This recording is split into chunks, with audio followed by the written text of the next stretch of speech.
Claviel against one. Trying to get the second. Does get that second. Three down on the side of Blinn College. Now it's one even as he gets that first pick. Oh, there he is. Aaron's going to get the second. Oh, gets the second. Finds that first pick and Claviel looking at Blinn.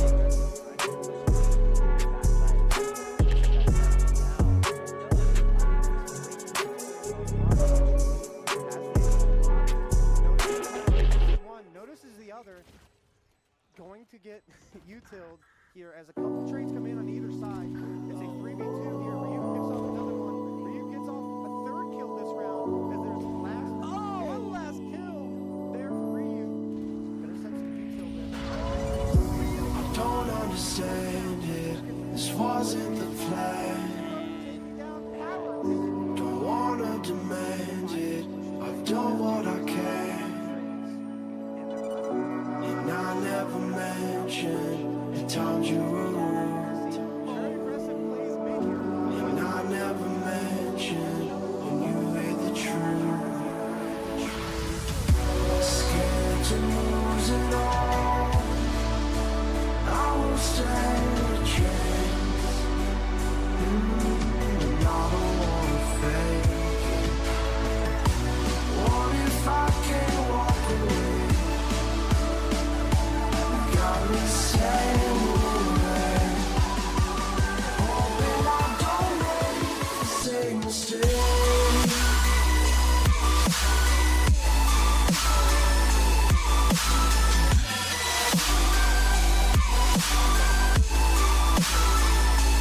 Same mistake.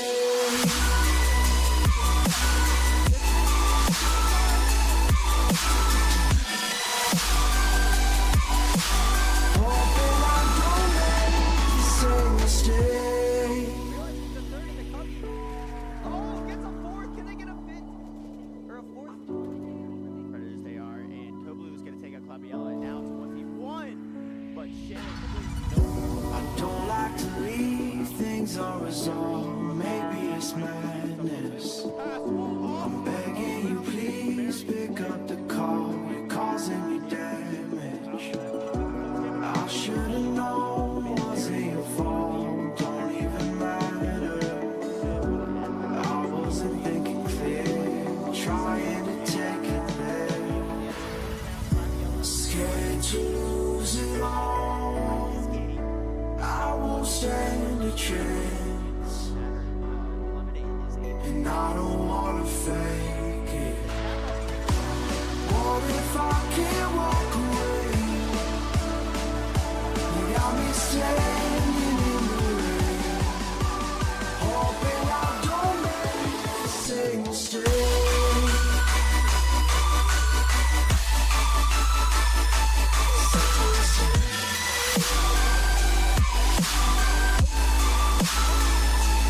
Same mistake.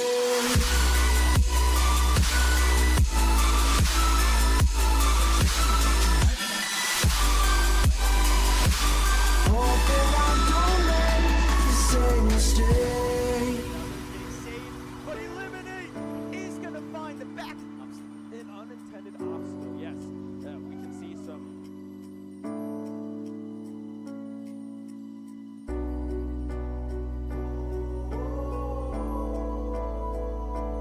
I'm just standing in the rain, hoping I don't make the same mistake.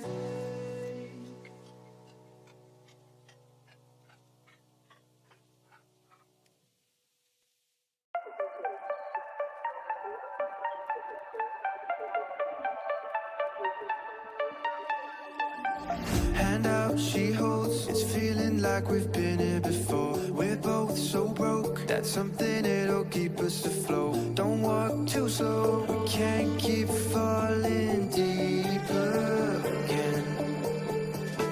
Came too close and the taste so far from pure. A rush of blood, but we search for so much more. We've all been here before.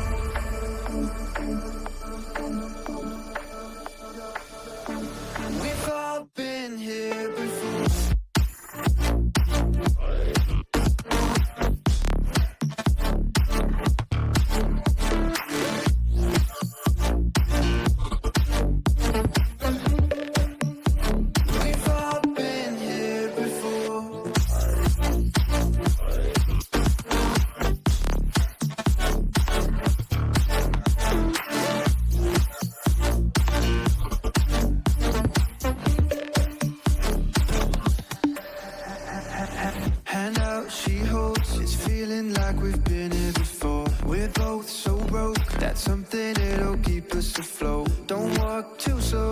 can't keep falling deeper again. Came too close and the taste so far from pure. A rush of blood, but we search for so much more. We've all been here before.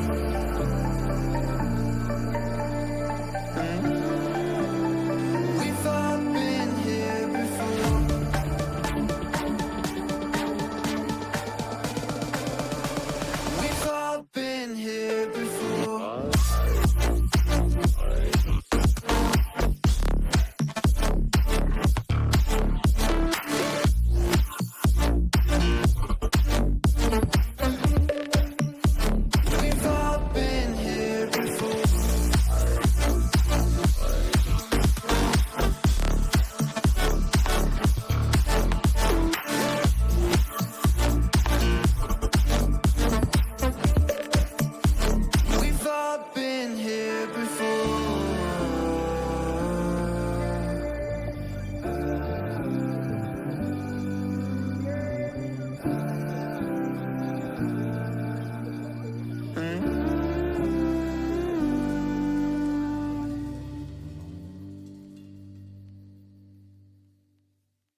does find the guy planting the bomb.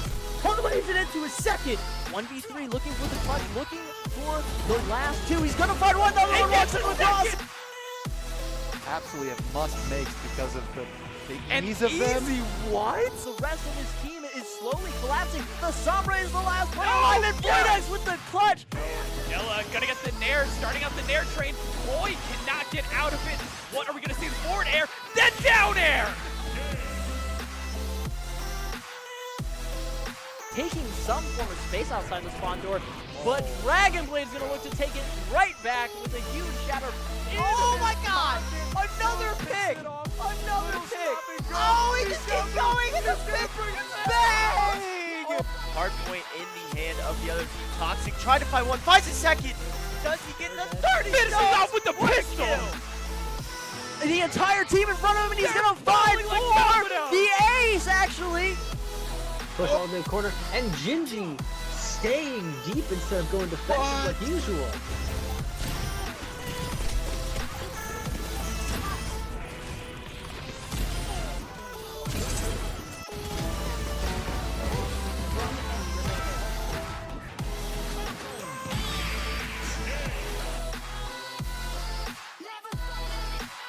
Oh my god, his kickoff probably was a 4-piece!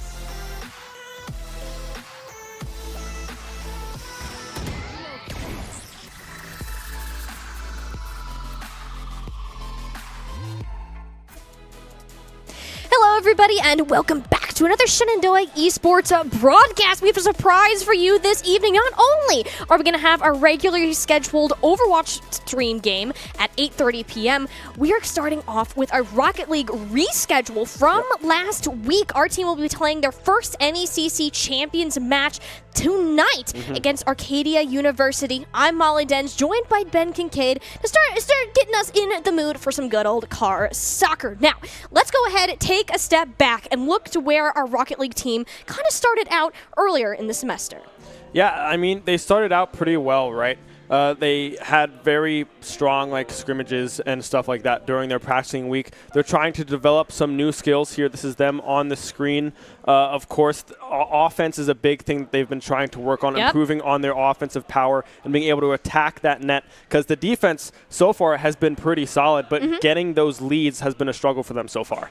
It's a very difficult concept in Rocket League to find that flow between offense and defense, and one of those key components here has been Eliminate. He's made some significant improvements since our previous fall semester and has really stepped up in that offensive regard. And Kiazi has more taken that backseat role, that defense, that third man, last line of defense that you put on out there, because he's a consistent, solid player and really can fill in wherever he is needed. And of course, I mean, as we get to look on, we get our last player who's been here the longest, Mango.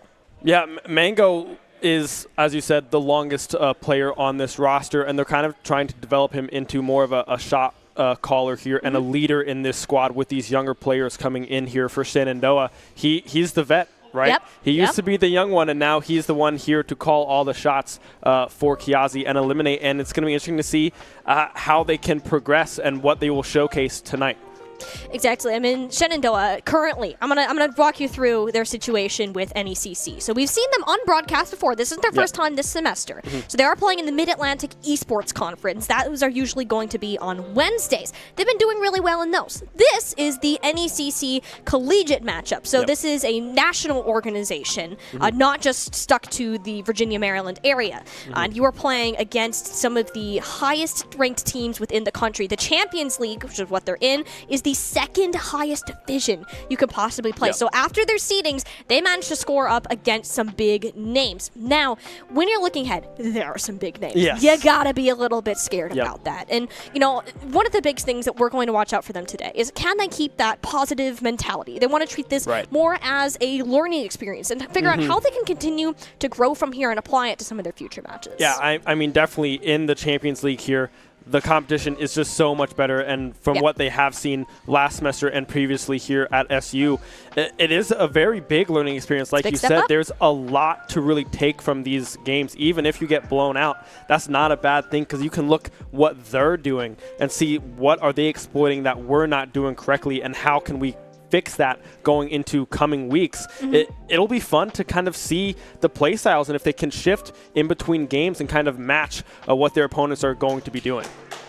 It's all going to be within that adjustment period. Of course, you're stepping up within the competition that you are with yourselves, but also working together as your team. This is now the second semester that these three players have been on the same squad. So now that they've built up a general idea of that synergy, they're really starting to dig deep into the more strategic intricacies that we see within the game of Rocket League themselves. Yeah, with them being only their second semester, they have a lot of kind of camaraderie and team play under their belt. And Qualark, the coach here, has been really kind of pushing the agenda of, hey, we're going to look to really improve and get some really strong and positive looks from this team coming into the second semester. And that is going to come with being in this league with these higher tiered teams. Being able to come and play this competition at this high level is going to really say a lot about this team and how far they've come from the start of this year. Exactly, and you know, I kind of want to compare it to some of the other teams that we have at Shenandoah. I think this roster has seen some of the biggest changes from our previous spring 2023 rosters, and they're coming in two brand new players to the school. Kiazi is just a freshman, and Eliminate came from a completely different game in general. So these two starting to work with Mango to get an idea of how we're going to best find ourselves within the competitive Rocket League scene. And I think that's what's most interesting about Rocket League esports as a whole. I'm going to take a little bit of a diversion, is the blend between RLCS, which is the pro division, right? And Collegiate Rocket League in itself. You have some insane talent within this game, and I think these three players are a very good example of that. Yeah, it's very widespread amongst kind of the tiers, right? A lot of tiers, they're different, but they're kind of the same in the aspect that they are pretty high competition driven teams in all of these different tiers. And Shenandoah being able to bump up a tier is huge and really tells you what this team has done and will continue to do going into this match here against Arcadia University here coming up here shortly. And yeah, it's just going to be interesting to see how these changes are going to be implemented, right? The offensive power that they have been working on, Eliminate kind of getting in that mid-ground, kind of going forwards, helping Mango on these attacks. Mango, what these calls are going to be. Are they going to be playing aggressive and really pushing the offensive agenda that they're trying to get done here? And Kiazi really being that man that's there to fill these angles, fill these spots. He has great defensive play already and gets really good clears for Shenandoah, but being able to transition that into attacks is going to be something that we will hope to see today. And a lot of what that can come from, right, is getting a good read on how your opponent plays. Since this is week number 1, in theory, technically it's week 2, but week 1, the first time that these two teams will be playing within the NECC division, you don't really know what your opponent is going to walk out with. They could have new players themselves. They could be completely brand new on the pitch, and it's going to be about Shenandoah. How can they manage to adapt to that? Rocket League is just a game of identifying patterns and figuring out how you can break them, go along with them, and start to eventually control them and mold them into something that works to your advantage. And while the concept of it might be, I see ball, I'm a car, I'm going to hit it and go, cool, it's a lot more in-depth than that, right? Yeah, there's a lot to it, right? There's a lot of quickness in this game of Rocket League, right? Cars go very fast. And there are a lot of fast angles and paces that teams can play with. They can play slow, they can play that defensive game and look for possibly an overextension from the other team, or they can really just play aggressive and kind of abandon defense and kind of play that midfield, keeping the ball over on the other side of the pitch and being like, okay, we're going to play fast. You're going to have to try to match it, and our rotations are just going to be faster than you, and we are going to force you to play our pace and not slow down. Exactly, and you know, speed is just one of those examples that we're going to see coming into play this evening, and a lot of that, once again, I hate to put pressure on the guy, but that stems back to Mango, right? The one that's making these shot calls, that is giving Shenandoah a direction to push in. And it looks like we're going to get ready to get our engines started and head into our NECC Week 1 matchup. Shenandoah Hornets versus the Arcadia Knights. So we'll be starting it out. It is a best of 5 series or first to 3. So you can have anywhere from 3 to 5 rounds of 5 minutes going out here on the pitch today. Yeah, it'll be interesting to see how this first kickoff goes, right? If this goes in favor of Shenandoah or if it's kind of split in the middle there. If Kiazi's able to get this early clear would be huge for the momentum and really what they've been working on to get this aggression going early and see if they can stick with it throughout the rest of the series here, best of 5, like you said. So this first game, it's going to be finding those patterns and finding these angles where you can exploit the other team.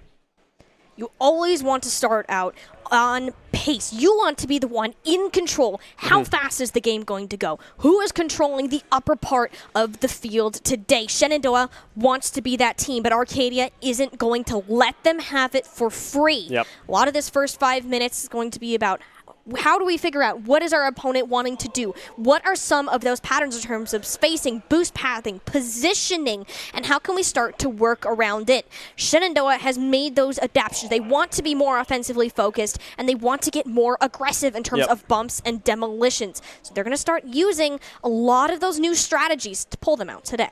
Yeah, getting this aggression going here is going to be huge for Shenandoah. The kickoff now starting in favor of Arcadia, but Kiazi, like I mentioned, able to get that clear. The aggression already coming through here for Shenandoah, Mango as well. Just trying to keep this ball on Arcadia's side of the pitch here and kind of get an early goal. Elim already with a shot on goal, but Space Beer is there to get the block. Kiazi as well working on his aggression here throughout this semester. Good start so far for Shenandoah. Now that is offensive pressure. Shenandoah came out of the gates roaring, and they're not done yet. Kiazi with another one up. Space Beer has been on target when it's come to these defensive blocks. Shenandoah's rotations thus far have been clean. It's been one player in and out, going back to get that boost before firing in, attempting to take another shot. The demolition trade, though, onto Kiazi. It's going to favor Arcadia temporarily. That's their opportunity to come in, strike, and start to get it clear. But no, Kiazi is back from the grave, ready to get Shenandoah back on the attack. Yeah, Big Murph looking for a Mango! clear there. Mango Woo! off the corner there. First score in favor of Shenandoah there, 1-0. A good first look in this first just about minute here for SU. First minute, and like you saw his face there too, he feels good about that. Not only did he get that past one, but that was 2 defenders attempting to pitch on the same ball. That is Shenandoah beating the game in pace, and they're going to have to continue to do so as the series progresses. For the first time, they will find themselves in their own defensive end. Spear Farm looking for a tip-off over the top, but Arcadia doesn't seem too willing to commit on it entirely, and that's where that aggression comes into play. Mango gets one player off at the pitch. You get the passes up, back to eliminate, stolen right off the hood of his car. This is something I love to see from Shenandoah. They're kind of getting these passing lanes kind of solidified early, trying to get these pass plays, not trying to take it on your own. As I say that, however, Beer Farm is able to get that quick answer back for Arcadia off of that back wall there. Just unable to reach it on Shenandoah's side. Good play there from Arcadia to even up this scoreline. And there's a big difference that we just saw. Shenandoah, they're on the rotate out. They didn't necessarily have the boost to defend. And that's where Arcadia found that opening to get the goal. But what we haven't seen from them is the same amount of passing, the same amount of teamwork that the Hornets have. And 9 times out of 10, unless you are this insane mechanical player, that is going to give you an advantage. Shenandoah Hornets just need to figure out how they can break through this midfield. So Eliminate with a bounce off into the corner, looking for the touch, but it's not there. Kiazi has to get the commit over the top. 2 players pushed on in. Arcadia Knights had to commit a ton just to save that one ball, and they're out of position. They don't have boost right now. Shenandoah are playing a slower time around it, trying to drain them of all of their resources before they find that time to strike. Yeah, Kiazi getting demoed there will kind of halt any progress that Shenandoah had on that attack. And really the clears, Arcadia getting close there from taking the lead, but unable to really capitalize on anything there. Space Beer trying to find an angle, but Shenandoah just having clears left and right, keeping it in Arcadia's side of the pitch. And they're holding on this midfield line so well. Not only are they just booming it down, they're finding the control over it. They get these plays in front of the net. That time they were a little bit too close together. Eliminate tried to hold it down, but that was not one, but 2 of Arcadia's players pushing it through. Attempted waterfall shot. That one will get knocked back down to the orange defensive end. Kiazi is waiting for the hit over to the center, and here it comes. Just can't win the 50. Yeah, I love the patience there coming from Big Kiazi. Murph. However, Big Murph trying to make something happen, and he will. That is the power that these higher teams have, right? I mean, Big Murph all the way getting that flip reset, just perfectly executed there from Arcadia. You can't be mad about that. If you're the Hornets, you're like, my goodness. I mean, honestly, applause over to Big Murph on that. That was a full carry, downfield, flip, reset. It's enough to get Arcadia over into the lead. We're going to look to start to turn that back. 2 minutes about on the clock for Shenandoah Hornets. They've been the ones predominantly in control of possession thus far. And normally we're seeing the ball in the orange half for reasons like this. You catch your opponent sleeping, then all of your players are ready to commit, and Kiazi is there to deal the final blow. Yeah, Arcadia kind of gets a little loss of where this ball is going to land, and Kiazi tracking it all the way. They're able to tie up this game with 1:50 left on the clock, tied at 2 apiece. All tied up. The score back to essentially 0. That's a nice demo going through. Shenandoah with a bit of an opportunity. Opponents not having the burst. Unfortunately, losing that 50 in the corner. Going to set them back a step or 2. But Eliminathan is here, ready to go. Mango's been the one primarily to hold down this front line, grabbing the boost for that moment. Inside to get the full commit, though. It's another hit back over the top. Mango, an incredibly talented player, and it's Eliminathan with that final strike in. Ben, I am so impressed with the offensive pressure that we're seeing from this team today. Yeah, I mean, Mango and Elim really able to make that one happen. Mango getting that top-down kind of angle with that ball there, and Elim just sitting in that perfect spot to answer and receive that pass from Mango there. 3-2 now. The aggression is not stopping on the side of SU. This is great to see. This is an incredible look from a team who was going into this match thinking, like, you know what? This team, they're higher ranked than us. And, you know, they've had this extra mechanical skill to push them this high. But when you're looking at it, it's the team play that is setting them apart. They now have the lead with the final 60 seconds about to tick down. They can't let this one start to slip away from them. If it goes too far, it may be unrecoverable. Now to hit over the top demolition opportunity is there. Eliminathan, though, just a little bit shy of that post. You have the second shot going in. Incredible save. Big Murph flying in to keep Arcadia on their feet. 1 goal deficit, and this has to be a hit comeback coming on through. Big boom. Down to another corner. Shenandoah looking for the opportunity, but that's 3 defenders. Eliminathan deciding to wait, grab more boost. No, he didn't have the resources, and now it's going to be a race for the goal line. Who can get there? It's Mango to keep them in the lead.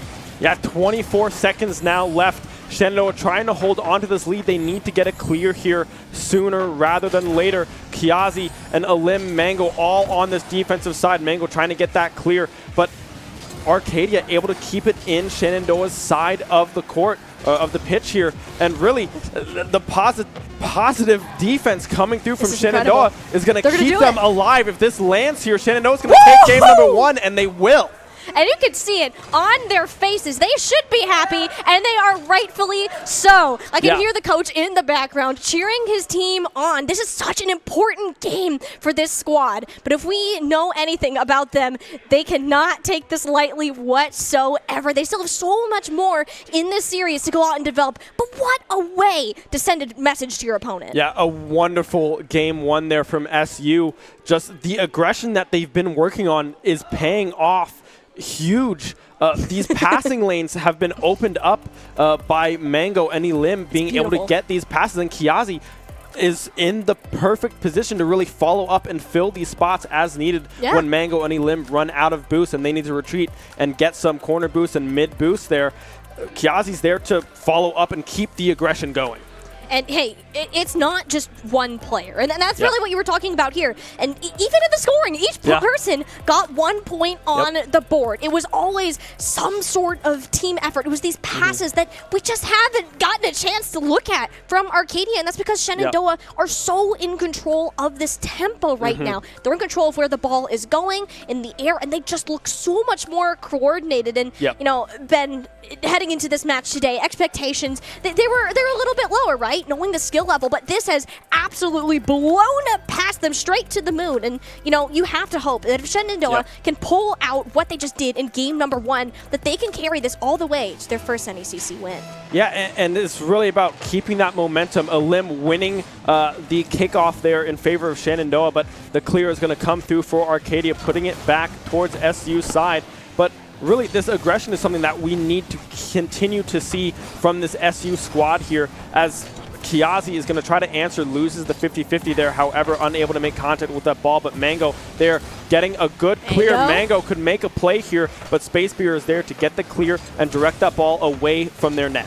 Yeah, but not to another member of Arcadia. Go straight over their head. Kiazi, oh, just over the top left corner of the net. Shenandoah, I mean, they're already finding these chances, even if their targeting is a slight bit off. Arcadia have to be shaking in their boots that, once again, the Hornets are coming out of the gate strong and in possession. The ball is yet to touch the blue half, and we're nearly a minute in to game number 2. Kiazi, another bank off the top ropes. So BFAR has done an excellent job holding down this goal line. Arcadia, they're essentially corralled in their own net, trying to grab this resources. If Shenandoah keep firing these shots, eventually one of them will make their opponent crumble. Yeah, and you can see these rotations coming through, but an open net, Mango able to adjust and get there just in time to save that goal from going over to Arcadia. 50-50 going in favor of Beer Farm there, but Elim able to shoot it back towards Arcadia's side. Just back and forth right now, but the clears are just better for SU's side right now.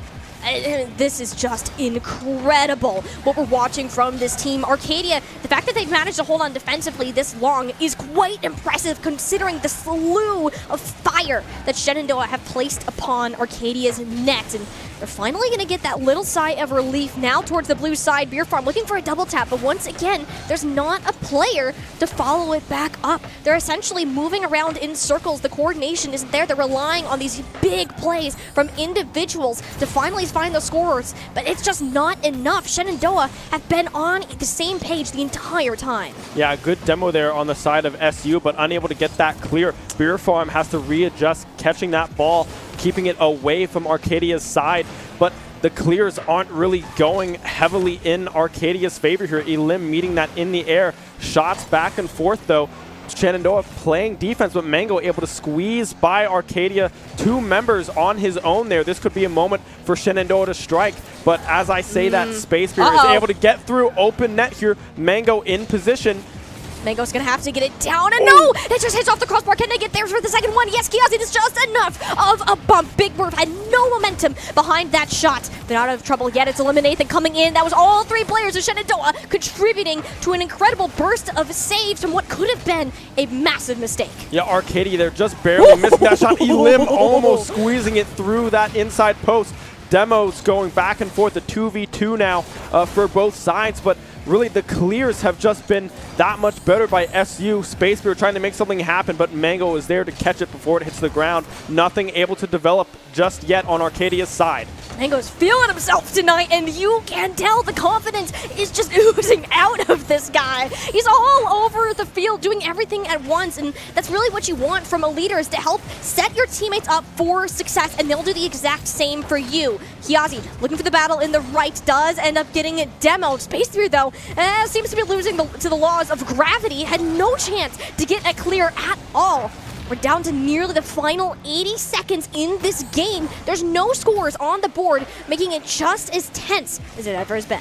Yeah, Elim getting that clear there, meeting that ball halfway there in the air. Shenandoah trying to find a clear, but unable to do so just yet. The 50-50 kind of getting stalled there on SU's side. This could be the moment for Arcadia to find something, but they are unable to. Space Bear keeping it, however, in Shenandoah's side of the pitch here, trying to make something happen on his own, but there's the disrupt coming from SU. An open net here. If Elim can get there fast enough, he might be able to make something happen. Mango with the demo! Mango! Huge goal there for SU. The team effort. Eliminate took it all the way down, and it was Mango to seal the deal. Look at that. The demolition saw the defender coming, slightly diverted off to the right to interrupt their path, and just got that final tap in.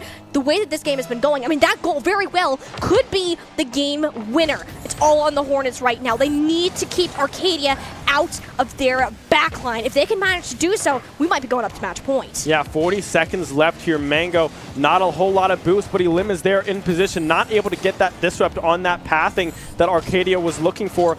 And really, these clears are going to be huge if Kiazi, Mango, and Elim can keep this out of the net. Unable to, however, Space Spear able to get that slight angle there towards that upper right corner of the net. Beer Farm setting him up beautifully. Mango just not in the right position, not expecting that turn from Arcadia. And see, there's the difference. You know what Arcadia did there? They passed the ball to their teammates. if you're going to manage to do that, that's how you're going to score on Shenandoah. And now that they've figured that out, that it can't just be expecting one player to run it down the whole field, that's going to be a bit more of a problem. Shenandoah, though, still have a bit of time on this clock to make something happen. Beer Farm starting to run away with it. Kiazi, though, managed to get the tap on over. It's going to be a reset. Final 10 seconds. Overtime could be in our sights. In Arcadia, they want to push it to there. They're not taking any incredible risks. It's a juke out from Beer Farm, but loses it in the process. Mango now has to keep it off the ground. Won't be able to do so. And we're in our first overtime of the day. Yeah, overtime here in game number 2. 1 apiece. Shenandoah and Arcadia neck and neck so far.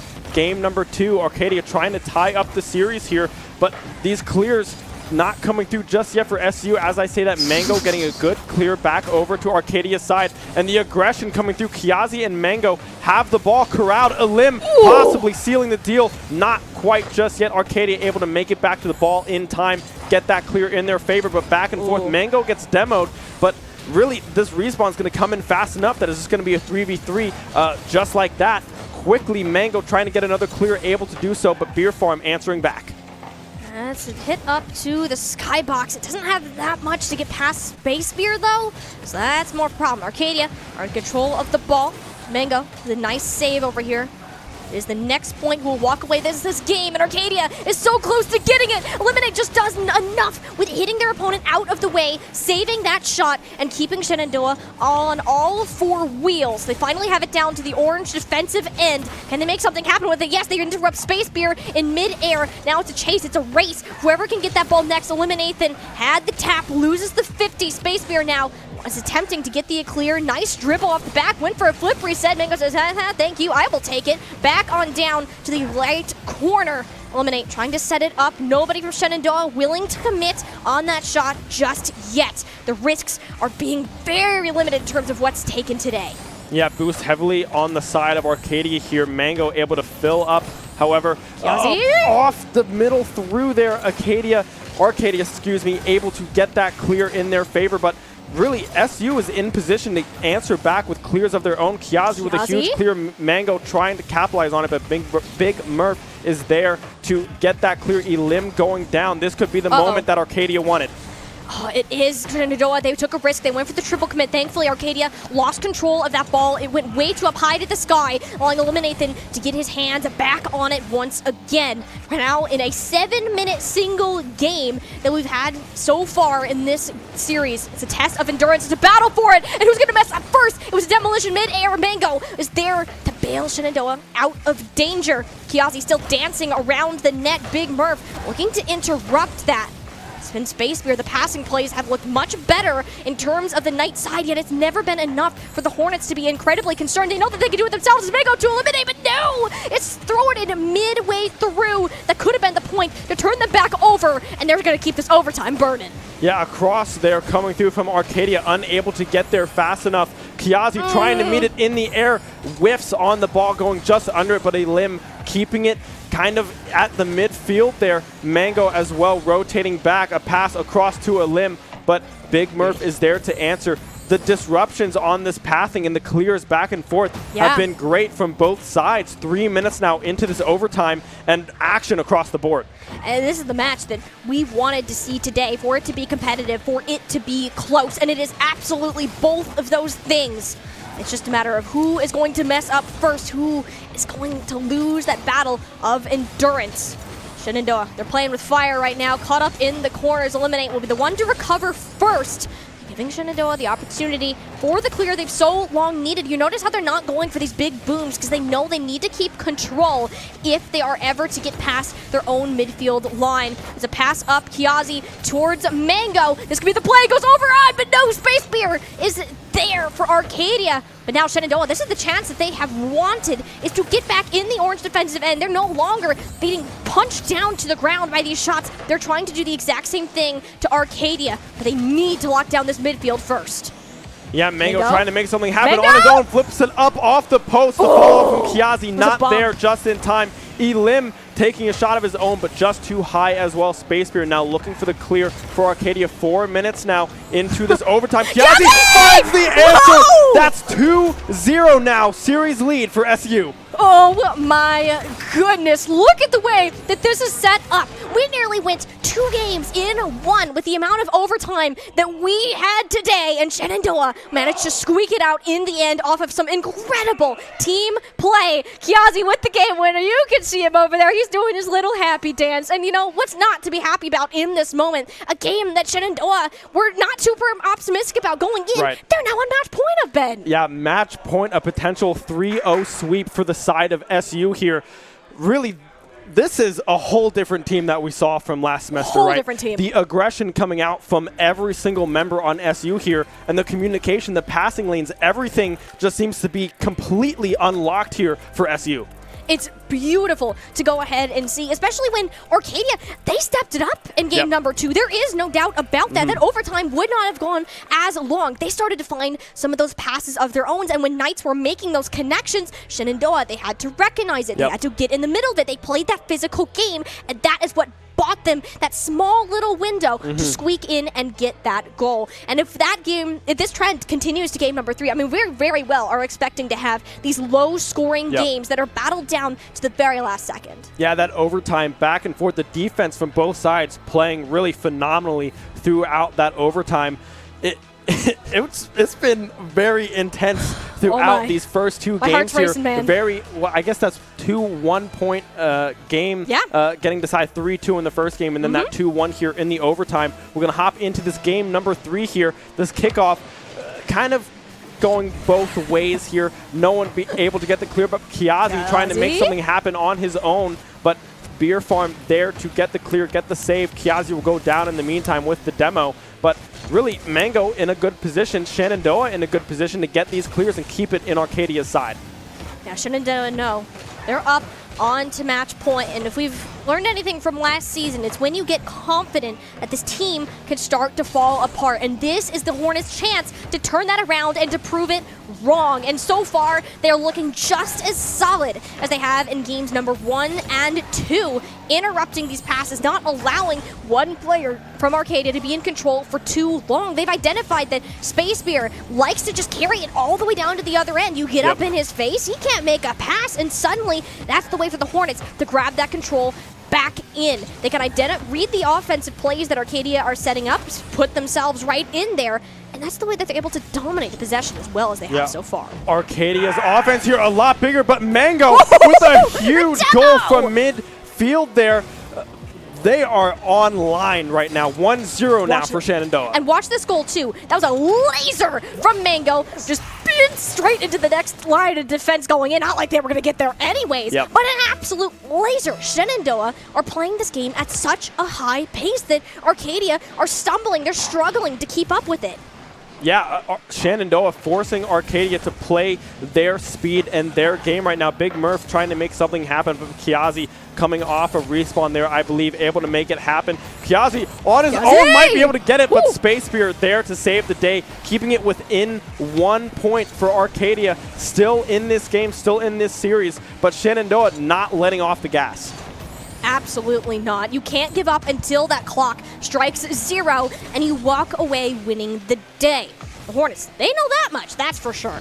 Now, it's up to them to actually execute it out. Arcadia, as I said, their passes look better. That was Beer Farm trying to find Space Bear, but you know who saw that? That was Kiazi. Got right up in his face, bumped him out of the way, and stole the ball, turning it back into Shenandoah's favor. They do need to start following it up, though. Right now, they're going for more of these big, booming passes down to the other side. They don't need the control as much because they can win the race to get there. They have this big boost game that they're playing off of, and they're capitalizing on a critical mistake. Arcadia had a whiff there. Mango with an opportunity. It's going to go a little bit wide, so will the follow-up shot. That's enough demos to put Shenandoah back down to rest. Only one player back up on their feet. That was a close call for the Hornets. Yeah, Mango getting demo there, but Lim recognizes that this play is done and dusted. Nothing is going to come of that offensive prowess there from Shenandoah, and retreats, gets that save, waiting for his teammates to respond. Kiazi and Mango do so, but a huge goal from Big Murph there. Really just able to squeeze that ball past SU's defensive line there and tie up the game 1 apiece. And you'll see what happened there is Eliminate had the original push. Kiazi was going for some boost, so both the players were out and was on to Mango, so a slight miscommunication there got them off track, but we're really only halfway through our second game, still tied up. Essentially, we're setting the scoreboard back to 0, incredibly low in that regard. And plenty more opportunities to come. Shenandoah still need to be cautious with how they're playing. A nice setup on through. Space Beer had the read on it well before Mango did. Now, that's Arcadia's chance to get it over the midfield line. A big boom down to the other side. It's enough for the Hornets to manage a regroup off the back end. Space Beer, though, the demo going in. You can see how much these aggressive plays are really defining Game 3. Yeah, I mean, Big Murph and Space Beer there, both able to find these angles. Elim gets the demo just slightly under the ball there for Elim. Shenandoah not out of it, however, only 1 point down, 2 minutes still to go here in game number 3. The power, the offensive power still coming in huge, but this defense has to find these good clears that they found in game 1 and game number 2. Mango trying to make something happen on his own, but unable to do so as the rotations will come through from Arcadia quickly.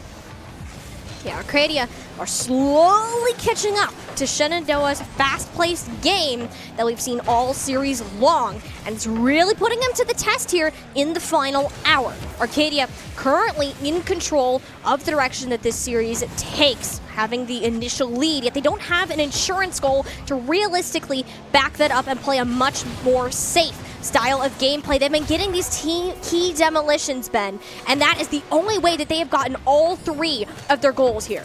Yeah, another huge demo there coming through from Beer Farm, setting up Big Murph. Elim not able to get there in time, thinking he has that second line of defense, that help there from his teammates, but that demo coming through is huge. 2-point lead now, a minute to go. Elim getting a clear back into Shenandoah's favor, trying to make something happen, but right now Arcadia just has possession of this ball, and Shenandoah kind of falling a few steps behind here of Arcadia. You're starting to see that slight slip from the Hornets now. This is the biggest lead that they have been down by thus far, and they can't let it snowball any further. This isn't over until it's over. They are on match point after all. They need to manage to end this game on a good note if they do have to push it later down on the line. I think a positive mental is the way to go, but unfortunately, that's a big toss on up. Big Murph saw it. All right, I'm going to go ahead, tip it in, and that's now a 3-goal lead, making this pretty darn close to impossible for the Hornets to come back from. Yeah, with 38 seconds left here in game number 3, definitely hard to get 3 goals right off of the bat the way Arcadia has been playing this game number 3. But if you're Shenandoah, keep playing your game, right? Don't let these goals get in your head. These first 2 games were phenomenal from every single member, and playing that, don't get in your head saying, oh, maybe this isn't going to work, we should go back to what we were doing before. No, keep it up, keep the pressure, keep trying to find these angles and these passes, and really play for game number 4 here if you're SU.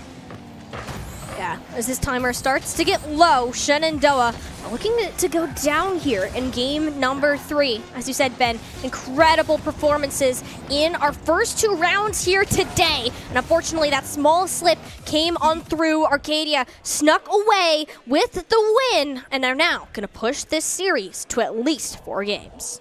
Yeah, Arcadia really coming out there, finding these angles, started kind of passing it between their own players here, able to find these angles that SU was able to defend very strongly in these first 2 games. Kiazi and Elim, Mango, all 3 of them finding good defensive plays in that those first 2 games there, but Arcadia just finding these angles, finding these slight kind of missteps from SU there on the defensive rotations, able to capitalize. Still up 2-1, however, SU calm the nerves, stay steady, and go again. And this is another one of those things that they're working on, right? Yep. Historically, this team loves to go to 5 games. And a lot of the reason why this happens is because after you could start off on a great note like we just did, you have some of the best games we've ever seen from this roster. But then you go into game 3, you go down to the biggest lead that we've seen so far. And that it's not a feel-good, right? Right. But one of the most important things about competition, not just in esports, but competition in general, is keeping your mind clear. If your mind isn't clear, you're constantly thinking about the mistakes that you made, well, you're gonna make them again. You're not gonna play to that same level that you showcased when you were doing really well. And what we want to see Shenandoah do today, keep the tilt in a bubble, let it stay in the bubble. You can address it later, then you can pop it. Bubbles are great. For now, it needs to stay inside the bubble. Game number 4 underway. Shenandoah once again on match point. Space Bear getting an immediate demo there onto Elim, but the clear is going to come through from Mango. Nothing really coming of that demo there on the side of Arcadia. Shenandoah trying to keep the pressure on, but Arcadia's clears have gotten better here, getting this angle. The defense there, Elim able to knock that ball down, and Kiazi trying to make something happen on his own, but again, Space Bear on that rotation, able to get back in time. The pass from Mango to Kiazi will not connect, however, and Beer Farm able to respond and get there in time. Elim trying to get this pinch back over for that cross, but unable to do so. Kiazi answering back, a pass up to Mango, but Big Murph is there to get the save. But a demo coming through. Elim will fall. Space Bear getting that huge demo, but respawn right away. A clear back now, hopefully for Shenandoah. Yeah, Shenandoah with the opportunity to come back into this, and we keep talking about these demolitions and how teams kind of adapt, and that's one of the ways that they can go through. It's how it's worked for Arcadia so far, but it's not nearly enough to set them back from these incredible plays. Kiazi couldn't quite get it done, has a lot more teammates to back him up though, should it be needed. Now, Shenandoah on the defense, kind of crowded all together in front of that net. They have to start spreading out, and it's going to start with a clear down to the other side. Eliminate wanted to get there, but Space Bear has been great at starting to recognize Shenandoah's patterns. When they hit it off to the corner, you're usually seeing either Mango or Eliminate waiting for the opportunity to strike, and the fact that Beer Farm gets there first makes it all the more difficult for these passing plays to convert on. Yeah, Elim playing back. The defense kind of swapping back and forth here for SU. Mango in net there to get that one. Beer Farm getting that demo, but the clear still comes through. Elim trying to make something happen, not quite able to get to that ball fast enough. Mango off respawn, throwing his car into the mix there, trying to make something happen. 45 boost. Elim trying to get that hit. Kiazi with a follow-up.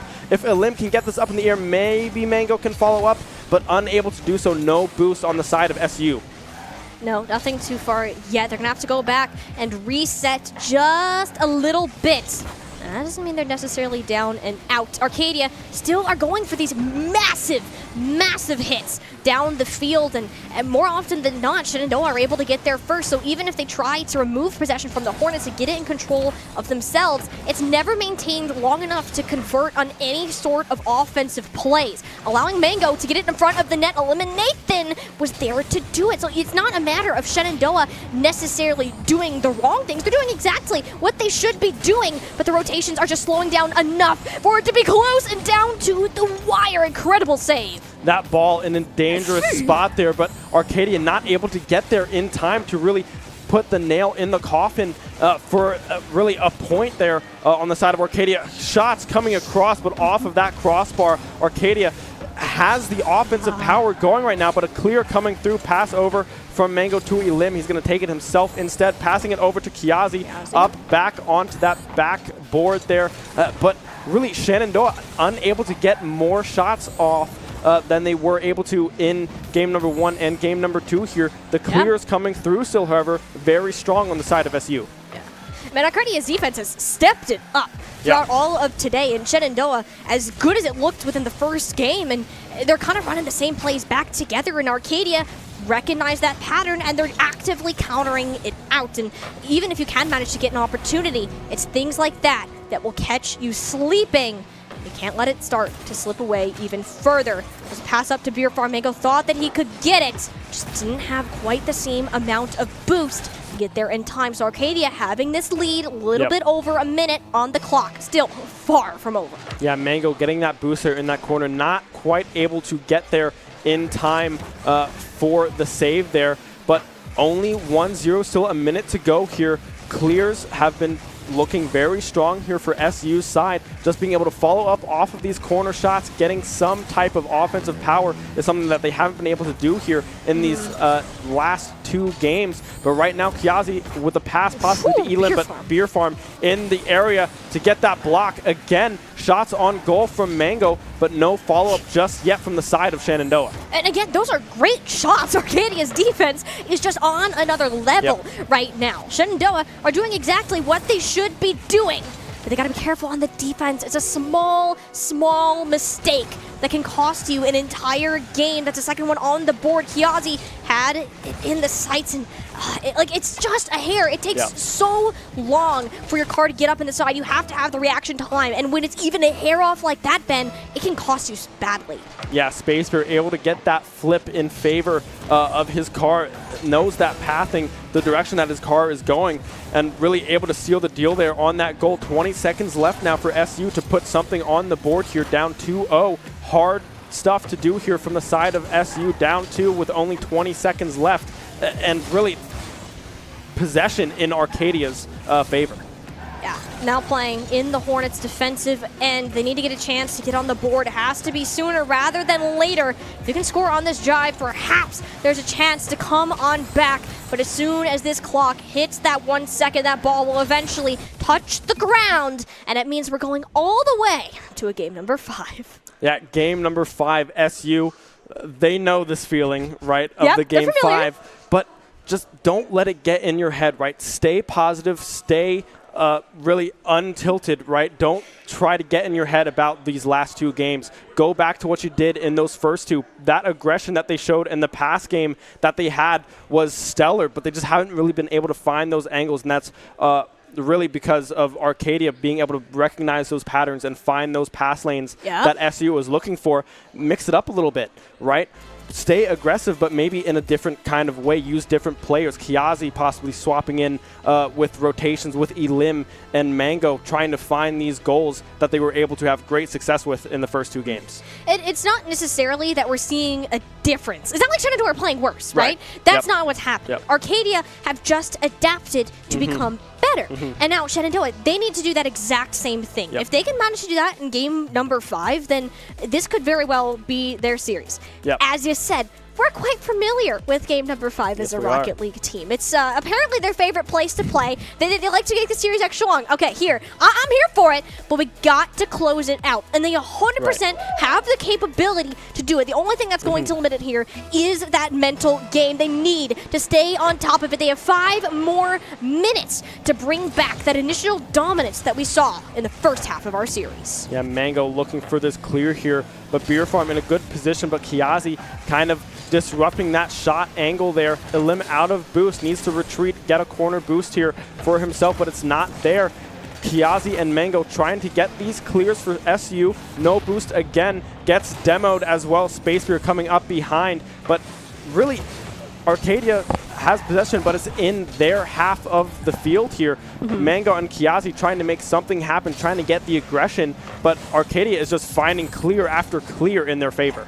And they're starting to actually connect them, too. That was a big hit down, and Space Beer was there to catch it up. Now Beer Farm can go into the front. So not enough to get past Kiazi, however. Eliminate trying to just give it a little bit of the walk past the midfield lines, enough to break through. Kiazi, nice shot, a little bit too slow to actually break through any solid defense.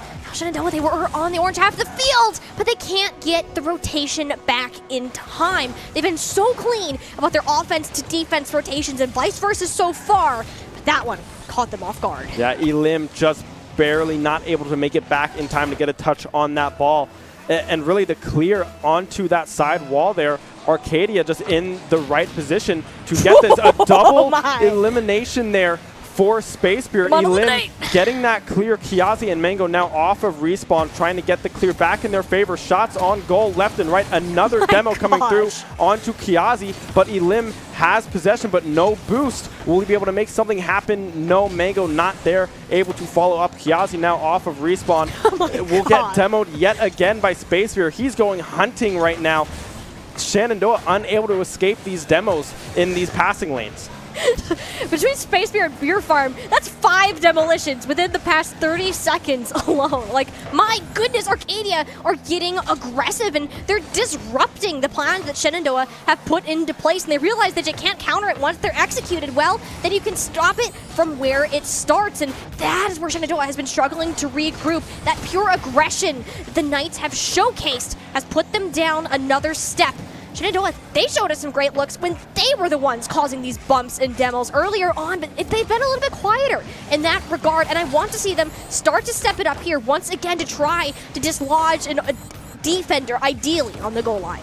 Yeah, clears coming back and forth. Arcadia winning out, however, on these clear battles. unable to really do anything on the side of SU. A good clear, however, coming through. Mango in a good position. If Elim can make contact, unable to do so. However, Kiazi will come back and answer. Possibly make something happen. Mango there to follow up, tying it up. 2:31 to go here in game number 5, tied at 1 apiece. That's their first goal in 9 minutes of gameplay. This is the turning point for Shenandoah. They had a dry drought, and now here they are, back on their feet and ready to go. Mango, the one to deliver it. Now, they need to find a way in the second half of this game to either at least keep it even or ideally get another one on the board. Yeah, getting another one here would be huge, of course, for either side. The clear is now going in favor of SU. Elim trying to answer their. Mango being able to make contact with that ball there. Elim trying to cross it over to Kiazi, but Arcadia all over it so far, shooting it now over into SU's side. Nice. But again, Elim there to get that clear in favor of SU, getting it away from that net. No boost now for Mango, sending it up that corner. No follow-up available right now for SU. Kiazi has to get back and answer. He is able to do so in that sideways flip there. Mango trying to follow up, boosted up, but unable to make contact. Elim, no boost as well. This is something that's kind of hurting SU right now. 2 members with 0 boost. Yeah, they're struggling to make these full rotations, and it's when you don't have the speed to keep up that Arcadia will fly right over your heads. They'll be reclaiming the lead within this series. Shenandoah now are on the back foot. The game isn't over just yet. They need to put the pedal to the metal and test the limits of everything that they have got. They've worked so hard to get all the way to game number 5. They started out so strong, and they're not going to let it go. Yeah, Elim and Kiazi there colliding. Good thing Elim is there to save the day, getting that clear, but Beer Farm getting the demo onto Mango. Kiazi dropping as well, but Elim is there to get the clear in favor of SU. Beer Farm trying to make something happen. The pass is back and forth for Arcadia, unable to find the back of the net. A clear now coming through from Mango, but Arcadia is just in the right position to stop the clears from coming through. A minute now left for SU to find this goal to tie it up to force an overtime. The opportunity is there. The pressure is on. That's a demolition that we have been wanting to see for quite some time. They're losing the race to that ball. It's all reset once again, and Shenandoah need to fight to get the ball out of the blue half of the field. Beer Farm doesn't manage to get that touch, and that is honestly big for the Hornets. They need to find a way to connect on each other, but again, Beer Farm is just a freaking assassin, man! That's literally the 5th demolition, and another one goes down onto Kiazi. Arcadia are just blowing Shenandoah's hopes and dreams to pieces. Anytime they try to set up an offensive play, they get so close, yet so far. You have 15 more seconds to clear it up. Mango with the key demolition. Can they manage to get control of the ball? They have one last run down the field. It's Kiazi over to Mango, going to hit the back corner. They're going to have the chance, but Mango, no! It goes a little bit too wide. Do they have anything else left to say in this game? Unfortunately, that is where it's going to end. Arcadia keeled it down to the ground and are going to sneak away with a reverse sweep in today's series. Yeah, Mango there having that look, just barely unable to make it to that ball to punch it into the back of the net there to tie it up. But really an incredible series from both sides. Arcadia able to adjust to the momentum and the pressure that SU was putting on them. But in those first 2 games, SU, the aggression and really the communication and passing lanes and everything that they had going was unbelievable compared to this first semester. Again, if you're Shenandoah right now, you can't be too mad about this loss. This is some of the best Rocket League that we have seen them play. They're playing against players that are well beyond their peaks, like within the original ranks of Rocket League. And the fact that they took it to them and almost went away with a win is something that they need to be proud of and carry forward into this series. We saw the team play. We saw that offensive pressure, and those are all the things that they are working on. And even if they might not be too happy about the result they came away with today, they need to look on the bright side of some of these incredible improvements they've made. Yeah, really, it's very VODable, right? Very VOD reviewable. You can look at a lot of stuff here in those last 3 games, and even in those first 2. Of course, goals being let up, but there was a lot of positivity in all 5 of these games. The rotations were looking very clean from all 3 members of SU here. Arcadia just a little bit faster to pull the trigger on some of their clears.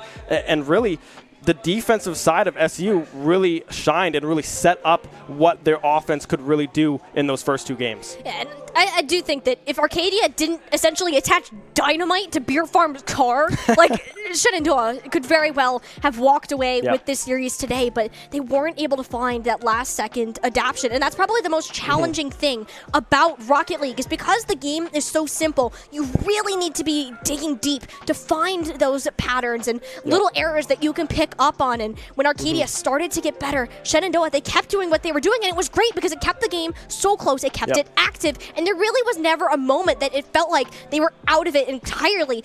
It's just when they're literally blown to bits and can't play the game that it's hard to put any of these changes or plans in place. Yeah, and Arcadia in those last 3 games, we saw the boost was heavily in favor of Arcadia there towards the end of that series. Mango and Elim and Kiazi really all kind of getting boost starved towards the end there, unable to get the momentum that they needed to get these powerful clears to really transition that into a powerful offensive side, and just really cleaning up those rotations kind of towards the end to really seal a series win, something that they might want to look at here in the future. But really, those first 2 games were stellar. Yeah, again, you can't be mad about that if you're a fan of the Shenandoah Hornets. This is some of the best forms that we've seen from them all day today, and there's it's only upwards from here, the direction that they can take the rest of this season. And again, Champions League, second highest in the country. You are happy with how you did and the improvements that you can make on moving forwards. But that is going to do it for our Rocket League section of today's broadcast. We still have our Overwatch game coming up at 8:30 p.m. Eastern, so you're not going to want to miss that coming up. That is our Super Conference match, and this one is looking to be pretty darn close, so don't go anywhere. We'll see you back in just a little bit. Ready to get Shenandoah back on the attack. Yeah, Big Murph looking for a Mango! clear there. Mango off the corner there. Quick answer back for Arcadia off that back wall there. Just unable to reach it on Shenandoah's side. Good play there from Arcadia to even up this half, right? I mean, Big Murph all the way getting that flip reset. Just perfectly executed there from Arcadia. You can't be mad about that if you're the whole final blow. Yeah, Arcadia kind of gets a little lost of where this ball is going to land, and Kiazi tries. The offensive pressure that we're seeing from this team today. Yeah, I mean, Mango and Elim really able to make that one happen. Mango getting Go to seal the deal. Look at that. The demolition saw the defender coming slightly beautifully. Mango just not in the right position, not expecting that turn. Oh my goodness. Look at the way that this is set up. We nearly went 2 games in this goal 2. That was a laser from Mango. Just straight into the next. And you'll see what happened there is Eliminate had the original push. Kiazi. Yeah, I mean, Big Murph and Space Beer there, both able to find these angles. Elim gets 3 of their goals here. Yeah, another huge demo there coming through from Beer Farm, setting up Big Murph. Close to impossible for the Hornets to come back. Yeah, with 38 seconds left here in game number 3, definitely hard to get away even further. Just pass up to Beer Farm. Mango thought that he could get it, just didn't have quite. Kiazi had it in the sights, and it's just a hair. It takes so rotations and vice versa so far. That one caught them off guard. Yeah, Elim just... That's their first goal in 9 minutes of gameplay. That Arcadia will fly right over your heads, reclaiming the lead within this series. Shenandoah now.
things are resolved, maybe it's madness. I'm begging you, please pick up the call. You're causing me damage. I should've known, wasn't your fault, don't even matter. I wasn't thinking clear, trying to take it there. Scared to lose it all, I won't stand a chance. And I don't wanna fake it. What if I can't walk away?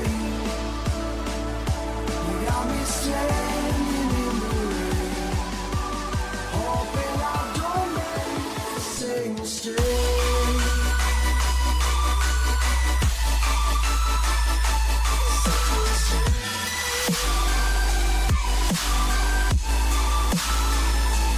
Same mistake.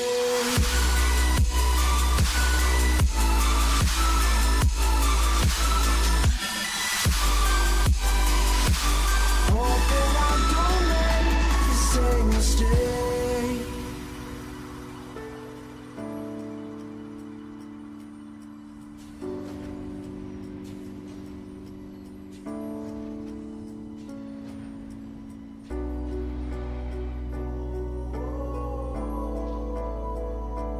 I'm just standing in the rain, hoping I don't make the same mistake.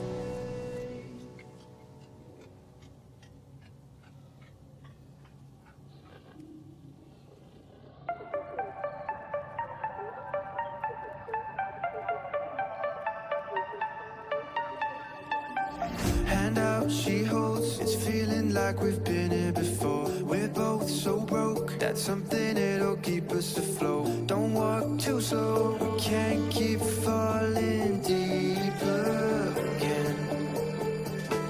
Came too close and the taste so far from pure. A rush of blood, but we search for so much more. We've all been here before.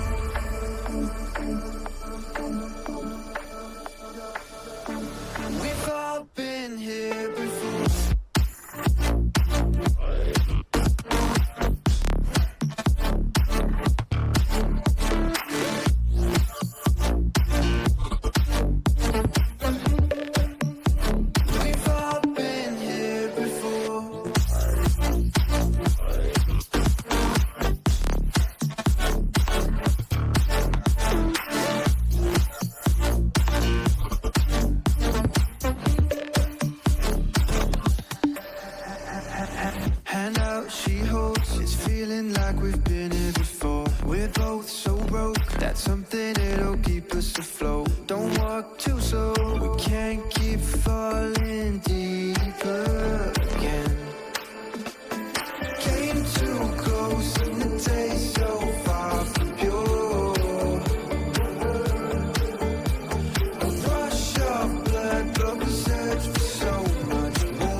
there. Does find the guy planting the bomb. Cultivates it into his second. 1v3 looking for the clutch, looking for the last two. He's gonna find one. Another one walks in with Ross. Absolutely a must make because of the And ease of them. What? The rest of his team is slowly collapsing. The Sombra is the last one. Oh, and then Blinn with the clutch. Nilla gonna get the Nair, starting out the Nair train. Boy cannot get out of it. What are we gonna see? The forward air, then down air! Taking some form of space outside the spawn door, but Dragon Blade's gonna look to take it right back with a huge shatter. Oh my god! Another pick! Another pick! Oh, he just keeps going and the pick bang! Hard point in the hand of the other team. Toxic trying to find one, finds a second. Does he get the third? Finishes off with the pistol! The entire team in front of him, and he's gonna find more! The ace, actually! Push all mid corner, and Gingy staying deep instead of going defensive like usual.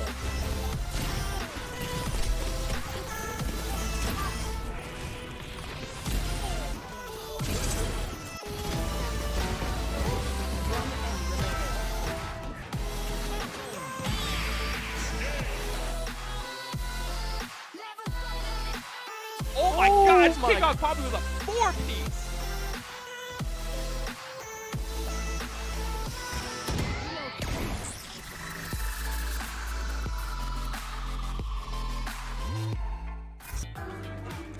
The Shenandoah University Rocket League team ended their series in 5 games today, and while they may not have come away with the win, it was sure an exciting one to watch. And lucky for us, our esports journey is not over yet. For this evening, our Overwatch squad is set to take the stage for Week 3 of the NACE Super League match. And Ben, while they have faced the top 2 teams in the country, arguably, their first 2 games, that's a rough start. Our next match against Blinn College is looking to sell a much different story. Yeah, hoping to bounce back after those first 2 weeks, right? Like you said, top 2 schools in the country in Overwatch were their first 2 games in the Super Conference, and really, that might turn out in Shenandoah's favor, right? Having that big competition up early, seeing what they really need to work on and focus on coming into now some of schools that are kind of more equal in level for Shenandoah here is going to be interesting to see if they can bounce back after those first 2 weeks and come up with a win here against Blinn. Absolutely. A lot to learn from their first few games, but we do need to beg the question, Ben, how much is that going to matter today? Because for all of you non-Overwatch folks out there, officially, actually 6 hours ago to be exact, Overwatch has just released the biggest changes in a single patch to the game ever. Everyone's health bars have increased. All the shots are easier to hit. And we've had so many other changes in terms of passives and other ways that teams can get healed. The game is brand new, and these teams have had a total of 6 hours to look at it. And I can guarantee you that today's match is going to be quite different from what we're usually seeing as a result. I think we're going to see a lot of different looks from both teams, right? People are still trying to figure out what the meta is going to look like and what things are going to be played, right? So I'd expect to see some more brawl kind of centric team comps here coming out from SU and Blinn alike, but really it's kind of up in the air right now. There's not a whole lot to really look at and really digest because, like you said, this game is almost completely different. You know, and the thing is that Shenandoah, they've known about the patch for quite some time. Our good buddy Ethan Sacred End that we saw in the middle of our screen there, acting as that coach, has cooked up a plan heading into today's games, using each of our players' individual strengths. So we'll touch a little bit more on that once we actually do get into the game, not to give anything away yet, because it's always more fun if it's a surprise for everybody. But before we get there, like, everything has gone through. Tanks are much harder to kill, which means Ben is going to have a greater uptime in the fight. DPS are a lot less relevant in terms of the damage output. So they have this new passive, which is pretty cool in my opinion, where as soon as you do damage, the person you deal that damage to receives 20% less healing for a total of 2 seconds, which while you guys might not care much about those numbers, in actuality, every single break point in the entire game has changed. You can no longer one-shot headshot many of these heroes. You can no longer do these huge bursts of damage in one clips. Essentially, the purpose of this was to make sure everybody can stay alive longer, meaning that these fights are gonna go on and on and on, and it's going to become a test of endurance and how fight planning really plays out today. Yeah, with everyone having more health, like you said, these fights are going to take a long time to develop and really a long time to end here. So it's going to be kind of a scrappier game style probably from both sides, kind of switching through here, seeing what is going to work in this new play style of this game with the bigger hitboxes or the projectiles being bigger. It's a lot easier to hit these headshots, hit these shots. So as a result, everyone got a big boost in health across the board for DPSs, tanks, support characters alike. And it's just going to be kind of a toss-up, right, to see where this goes and what kind of play style and what heroes each side wants to kind of bring out and kind of experiment with today. Yeah, and I think that this is also, it's a good point that you bring up too, is that Blinn College, we'll talk about the opponent for a second, is a team that also obviously qualified for the Super Conference, but also a team that Shenandoah has played in the past. And in that past occurrence, it was Shenandoah 3-0 blown out of the water, no doubt.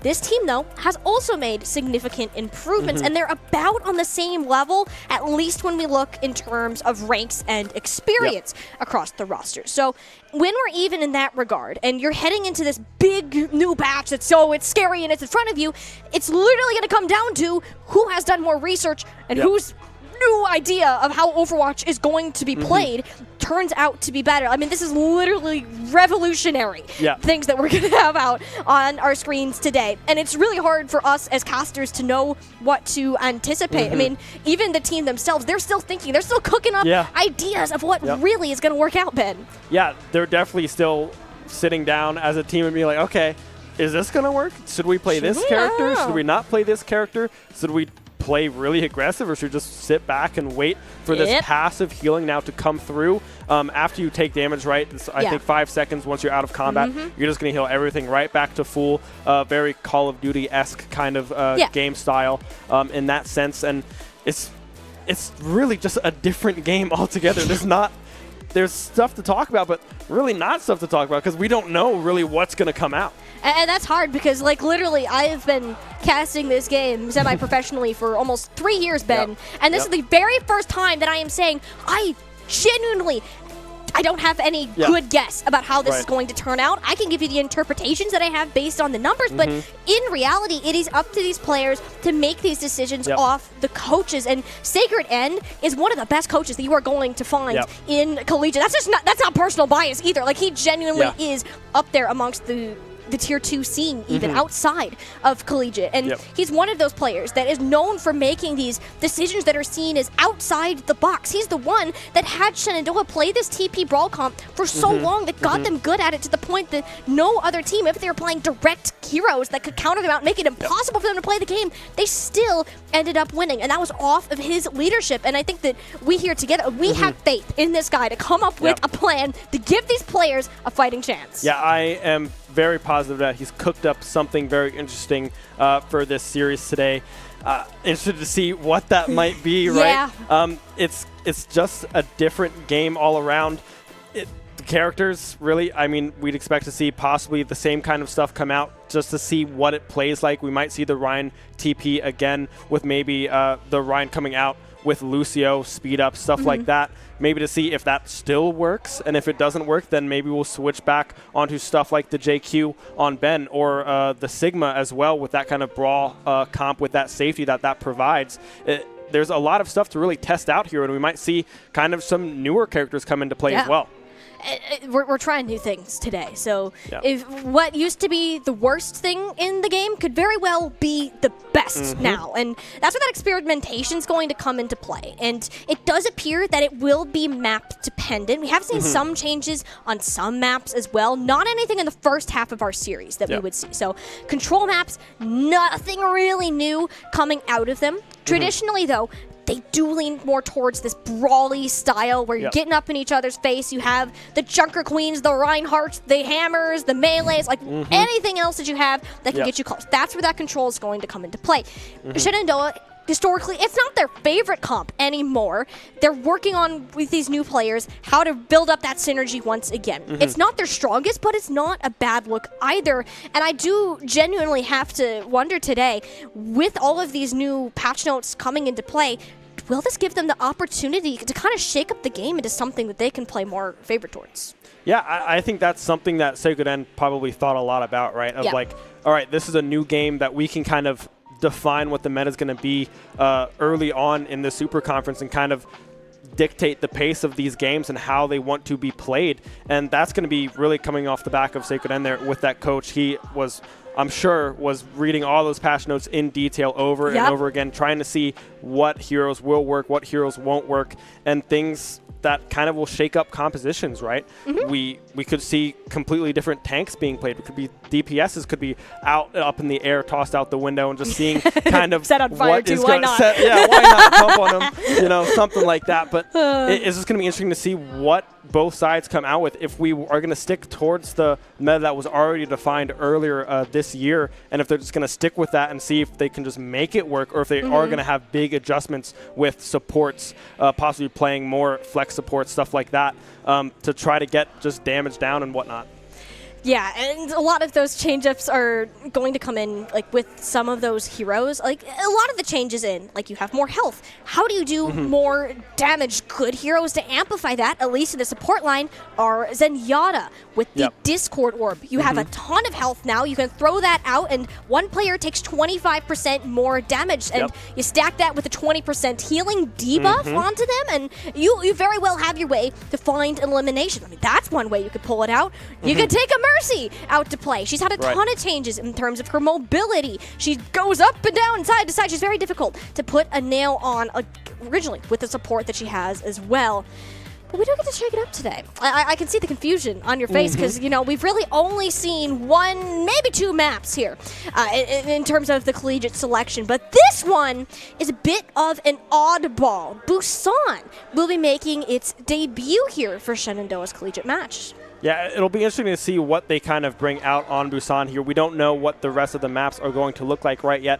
Of course, it's going to be the standard control hybrid into Flashpoint. My personal favorite being Flashpoint, of course. Of course it is. Because, you know, New Junk City, my favorite map. I know you don't like it, but I like the orange kind of tone to that map. It's just orange and brown, man. I think it's a good color scheme. It just matches well.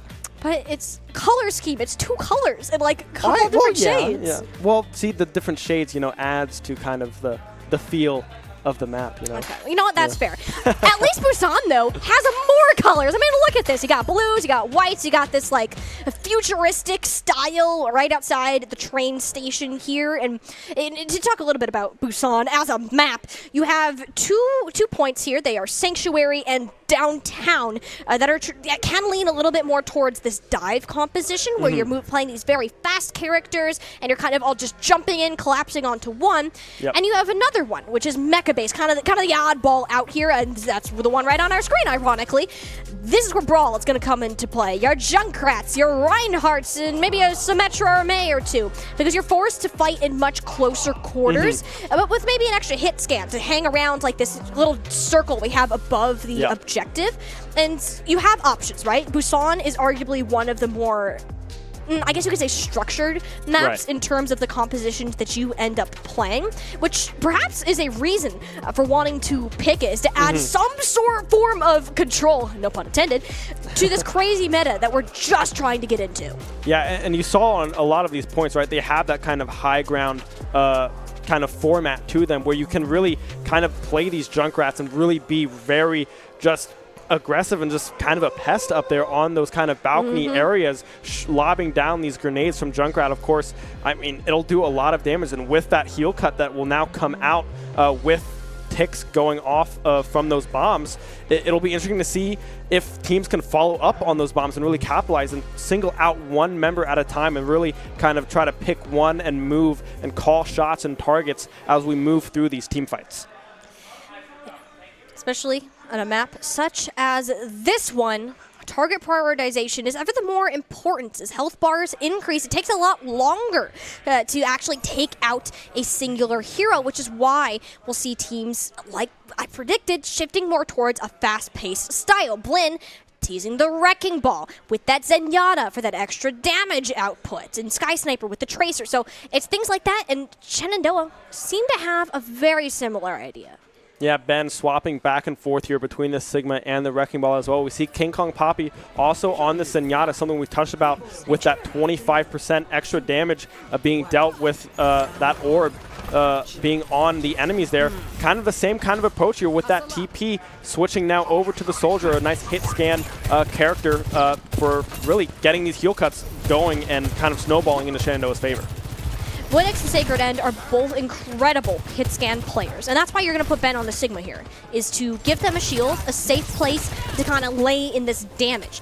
Challenging part to this, though, is that Blinn will be moving around them in so many directions that it's going to be difficult to actually get one player low enough to ideally chase down here. So the one thing Shenandoah do have, though, is they are able to contest this point with the Sigma a lot easier than that of a Wrecking Ball. But once again, you find yourself in the chaos of the mix. VoidX is getting kind of tickled down by the Wrecking Ball in the back. It's Immortality Field forced on out, and Cherry turned into a pancake. And that's kind of the deadliness that we're going to see with Blinn's pace coming out. Yeah, 7 coming in huge. They're getting 2 on the backside of that fight as a pause is going to come through already here in this match. Interesting to see what that might be about, possibly some miscommunication or possibly something up in the air of like, we don't know what's going on. Let's make sure this is actually supposed to be in the game before we continue. Yeah, it's always, pauses happen. Could be a tech pause, could be a comms issue. You never know. We just want to make sure that all of our players and teams are ready to go before we head back on in. I do want to talk a little bit more about that first fight, though. So I think what Shenandoah did, they had the right idea. You put your tank onto the objective, having the one to contest it. With control points, of course, it's whoever can get to 100% first, and you get that by getting everyone else off the objective from your enemy team, which is pretty easy to do when Blinn don't want to play on the objective in the first place with that composition. So they decide to ignore Ben completely and go after the rest of the team. But because they don't really have a tank to stand behind, the supports are rather vulnerable. They can heal themselves up enough, but with that Tracer kind of poking in on them and the ball disrupting them, that's a little bit less healing that they're allowed to take. And once all those cooldowns are forced all out, with the speed that the Tracer and the Wrecking Ball are able to regain those, you're just losing the resource game in a long run. So I want to see a little bit more help kind of come the direction of those players in the future. If they decide to stick with it, of course, it was only the first fight after all, and they can make those changes if they wish. Yeah, VoidX able to get a pick early there, but like you said, Ben just being on that point, unable to really peel for his team there. With having that much health, he survived a long time and was really the last one to fall in that exchange there, but everyone else has already fallen, so he's a tank by himself, surrounded by 5 members on the side of Blinn, and really there's not much a Sigma can really do in that situation other than just be, okay, I'll just stand here, let you kill me, and then I'll respawn and regroup with my team. So it'll be interesting to see if they kind of adjust back and go in as one, trying to get these picks together and really maintain control and strongly defend and push Blinn away from the point. Yeah, especially when you're trying to anchor down with this team. You're going to see some swaps come on through. Really only one, as it seems, Sacred End on the Sombra, which, Ben, this is really going to slow down 7's pace. Yeah, this is something that I like to see, right? This DPS getting this heal cut, just being able to go in and out and get these tags, right? Stopping that healing from coming through in a large amount. Sacred End going invisible again, just trying to get these picks hacked onto 7. Possibly dropping there, he will. Good pickup there for Shenandoah, but Sacred End and VoidX very, very low, able to survive, but King Kong Poppy will drop to Tracer there, the ultimate coming through, getting huge picks onto the backline of Shenandoah. Ben, again, the last to fall in that exchange. I'm going to say it again. Shenandoah had the right idea of what they should do. You put Sacred End on the Sombra to get these hacks in, to start like slowing down the Wrecking Ball, and that's what they did. They got 7 out of the battle, which is great, but they didn't really have anything to deal with Sky Sniper in that engagement. You just can only do so much on the Sigma. Ben recognizes that and is now mirroring the Wrecking Ball himself. So while there isn't as much protection for the front line, Ben can now go towards the back and start to disrupt with Blinn. Look how low Zaitsu got, because that is a dive with Sacred End and Ben working on the save wavelength. That's what they need to do time and time again. This is going to be scrappy fights. There will be trade-outs back and forth as we saw the fall of the Hornets Sombra player. Blinn, though, they have plenty of ultimates to make this fight go on much longer than Shenandoah ideally want to stay in it. You saw the retreat come on through. Ben needs a little bit more health into play before they head in to one more fight. They got to get out of the minefield, yet Cherry can't do it.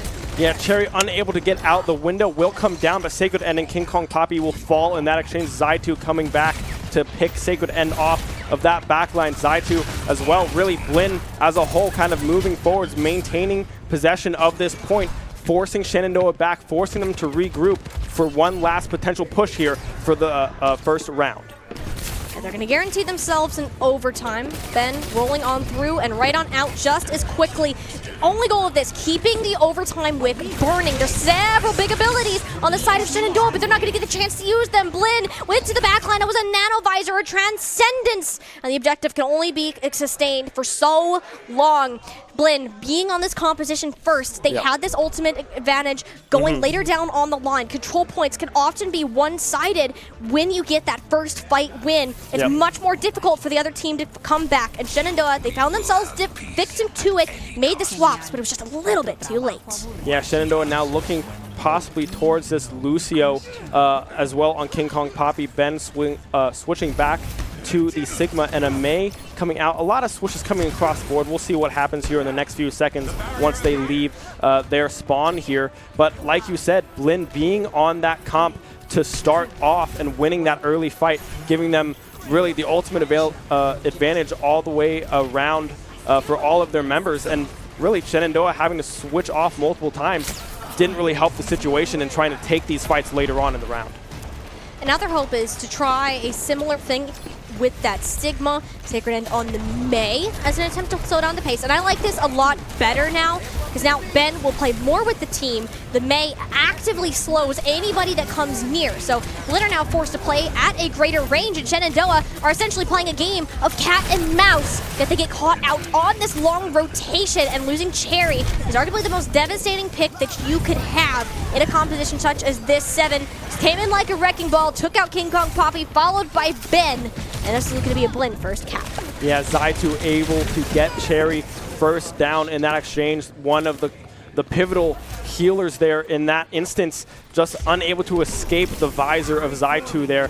And really, Blinn, again, staying on this comp. Shenandoah hasn't really been able to find an answer to get these kills.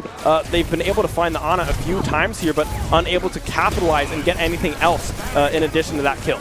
Yeah, like, look at this. It's like they're trying to get to a fight, but they take so much damage in doing so that they expend a lot of their resources before they even get there, just because 7 likes to be a little silly right now. And Cherry goes down once. Again, she didn't have the fade, she didn't have the healing, all because of this disruption that Blinn are placing upon the Hornets. They're not even allowing them to take a full fight. This initiative is really setting them back a place, and you can tell that they're already reevaluating how to approach. Yeah, 7 is all over Shenandoah right now, not letting them really enter any fight without already taking some chip damage, opening the window for Zaitu and Sky Sniper to get some picks here. King Kong Poppy will die as well. The minefield coming out from 7. Sky Sniper able to find Ben in the meantime, but this ball is just all over the place. All right. Sacred End able to find 2 in response. Sky Sniper and Hutch falling to the icicles, but no follow-up as Shenandoah had already lost the exchange.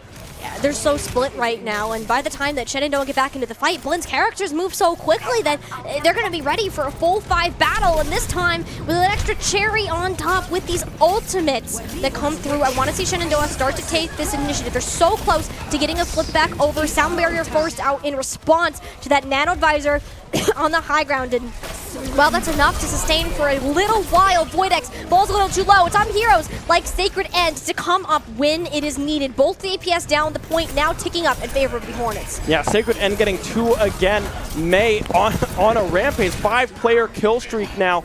Great fight there and a swap over to the hamster there for Shenandoah, paying dividends in that fight, getting that disrupt, really splitting Blinn apart, unable to really gather themselves and find the picks that they were able to earlier on in this match, and possession of this point will now tick over to Shenandoah's side. Yeah, they're going to have that back up. Minefield and Blizzard are the tools they have at their disposal. It's all a matter of how do they end up using them and how many players they can have alive to see the end of the day. They already lost their tank, and Saber ends once more being the hero. That's a blizzard into the back, catches the main support. With a composition like Blinn are running, it doesn't matter all too much in the grand scheme of things. All your players are mobile. They have a form of sustain. That point flipped back over to the blue side. 3% more, counting on up. Overtime is guaranteed, yet it's 7. Once again, this hamster has been such a thorn in the side that now seems to be the killing blow for Shenandoah. They're going to keep throwing bodies at this objective, hoping for some miracle to happen, and it's not going to be here on Busan Mecha Base. Blinn College coming away with map 1. Yeah, 7 again on the backside of that fight, able to pick up 2 crucial kills there for Blinn, able to take map number 1 in their favor. And you can kind of see the strategy, right? Getting these chip damages, stopping the healing from coming through. We see the Tracer really blowing up kind of these plays that Shenandoah is trying to conjure up, right? This hamster as well, just in the face of Shenandoah, unable to really find an answer and get to this backline like Blinn was really able to against Shenandoah.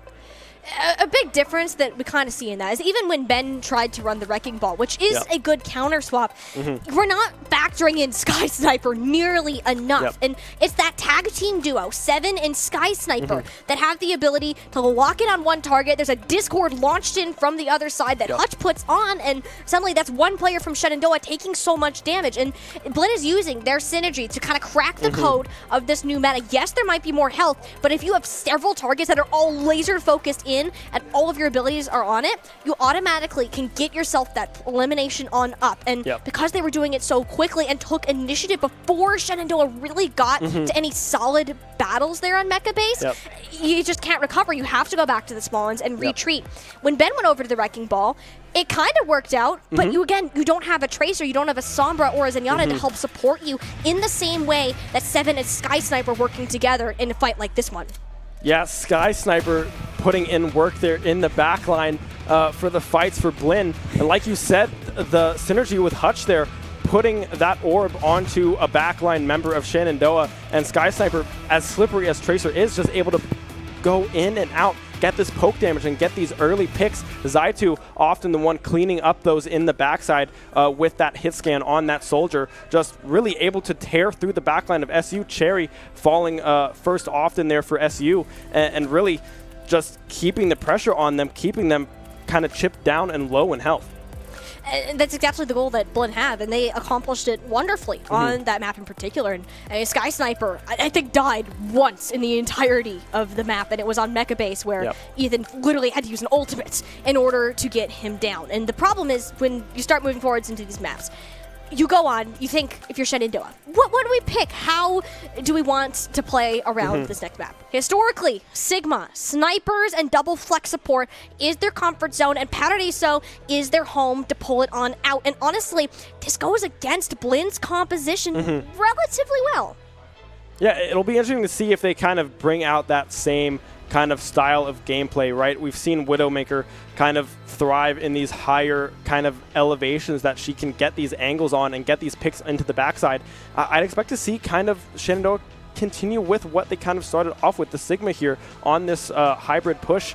It does very well into these tight corners and corridors, getting these stun rocks to land, and really I don't think you really want to change a whole lot here unless you really fall behind and have to switch back over to this hamster. Yeah, and they're going to be evaluating that game plan as it goes. And that's what Busan appeared like, at least to me, is that they wanted to try something out that was in their comfort zone. When it didn't really work out in their favor, they adjusted some small pieces to see how they really fit into the gears that they're trying to have, right?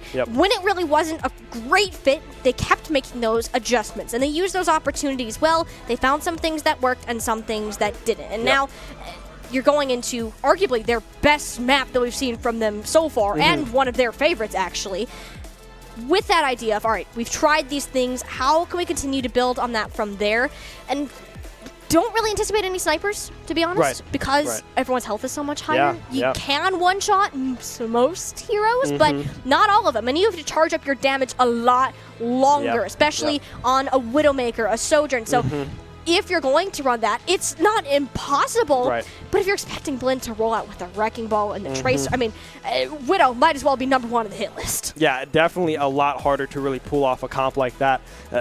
Really, with this being 6 hours ago, there's a lot of adjustments needing to be made, right? Widow is usually pretty good in that instance, but with that higher health, right? Yep. It's going to Widow only be got a 25 lot health. harder to pull off. So, like, the Hanzo picks might not be what you want to go for either in this situation, which we often see on this map as well. It's kind of up in the air. It's going to be interesting to see if Shenandoah kind of matches what Blinn did and goes with this hamster-style comp right out of the gate, and if they switch off of things like the Sojin to kind of complement this what's this? Zenyatta, that's it. Zenyatta with kind of getting those hits and that damage into that backline of how slippery Tracer really is. Well, we don't 100% know what Shenandoah is going to do. We have a general idea of what Blinn's cooking up over there. This is weird. I'm just going to flat right say it. This is weird, all right? You don't usually play Reinhardt with these heroes for very good reason. Their purpose for doing this likely to have 7 as an anchor, or you're going to go back to the Wrecking Ball. That actually makes me feel a lot better about their composition. They will have the Ashe coming out for Zaitu instead of the Soldier 76, and all that does is higher damage at a longer range. Shenandoah, though, as this time ticks down, appear to want to mirror Voidex teasing the Widowmaker, at least going for a grapple shot. Now, last time we saw this, it went incredibly well. Will he manage to work his magic again? Blinn, they must have seen our past broadcast because they're not peeking that angle. Yeah, Voidex switching back over to this Tracer. I like the match here. The synergy that is going to have with the Zenyatta with these orbs onto the backside is going to be huge with these DPSs. Sacred End, however, falling almost immediately there to 7, unable to really escape the speed of Wrecking Ball there, and really kind of a regroup angle now for SU as Sacred End has to respawn. Well, here's the thing, though. Sombra moves very quickly, so even if that elimination goes through, Shenandoah can still start to sneak their way on up and layer in more of this damage, right? So they have control of the health packs, and I think that's key. While it's often a part of Sombra that's overlooked, Wrecking Ball relies heavily on rolling around to these various areas of the map and getting these big chunks of health back at once. If you have full control of that, you have this whole new economy at your grasp to work with.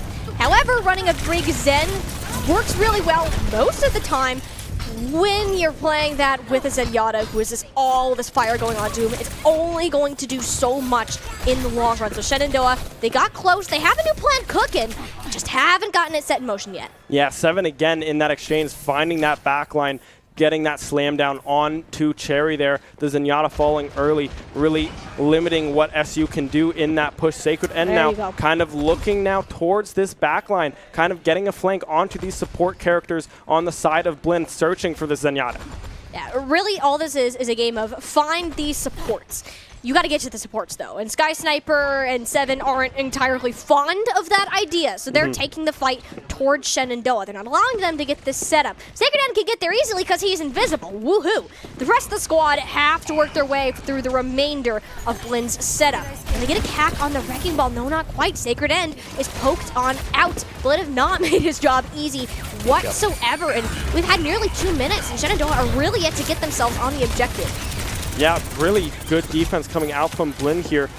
People getting low on both sides, but with this extra health and this heal cut, no one really falling on either side. Sacred End and Ben here, very low, retreating now to that health pack, able to get it, regain some momentum here, but Cherry will die. Sacred End and Voidex already very low as well, trying to get that trace, but 7 and Zaitu already opening up on the backline. King Kong Piper, the supports are dead. That is a team kill on the side of Blinn. Blinn right there do a great job. 7 rolls on in. Sky Sniper does a little damage, and with that knock on back, Zaitu can just sit up on the high ground. Everyone's focused on the Tracer and Wrecking Ball, that he essentially just gets pop shots in for free. Shenandoah now are on their final minute. This is the first time that they're going to have ultimates on the board, but only 2 because they made late swaps to a Sojourn and Ana. Yeah, the Sojourn and Ana coming out here, trying to kind of match the range that they have here. Zaitu falling early there. Sacred End able to pick up a huge kill on the side of Shenandoah. Maybe this is the opportunity for them to push in. 45 seconds left, and really momentum on Shenandoah's side here. Time is not the problem here. Testing the objective is a whole nother thing. only part of your team moves so quick. Ana, Zenyatta, or Brigitte are incredibly slow heroes on rotation. It's on players like VOIDX and Sacred End to make it happen. One apiece now. Minefields on the objective made it difficult for Blinn to contest that entire time. And now they're the ones on the back foot having to chuck resources into this battle in order to push it on further. That late stagger onto Hutch might as well be the nail in the coffin. It's going to take something incredible out of Blinn to stop the momentum that the Hornets have built up on this objective, and it doesn't even seem that they're going to want to try to cast incredibly much further. I say that, there goes Seven's coming in super fast, yet you lose your good old pal in crime. Sky Sniper has fallen, and there's only so much that Seven can do on his own. Wonderful sleep from Cherry, keeping them alive, shutting down a stall that could have gone much longer, and honestly, the ball not died, that late pick from Zaitu, we could be seeing a much different game. Yeah, Sacred End and VOIDX coming in huge throughout that entire exchange, being able to pick up these backline members. Zaitu and Sky Sniper dropping left and right. Ben again able to pick up a kill there. Sacred End on fire on this Sojourn. And really, Shenandoah, the momentum is heavily in their favor. Abilities are going to be coming up here shortly. Ultimates across the board for SU, ticking over past halfway here, 2 available. But really, the payload is being, contested right now, but in full control of SU.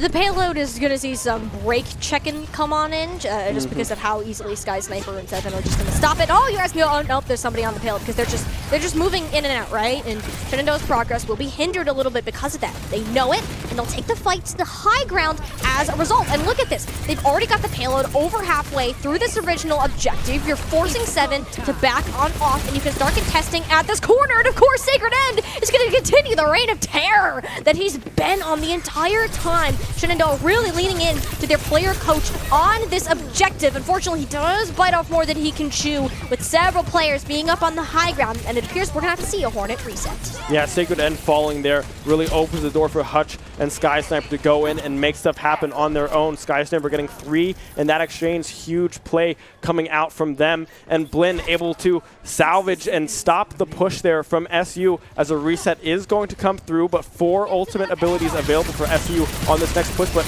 as I say that, 5 are going to be available on the side of Blinn. This isn't going to be an easy fight at all.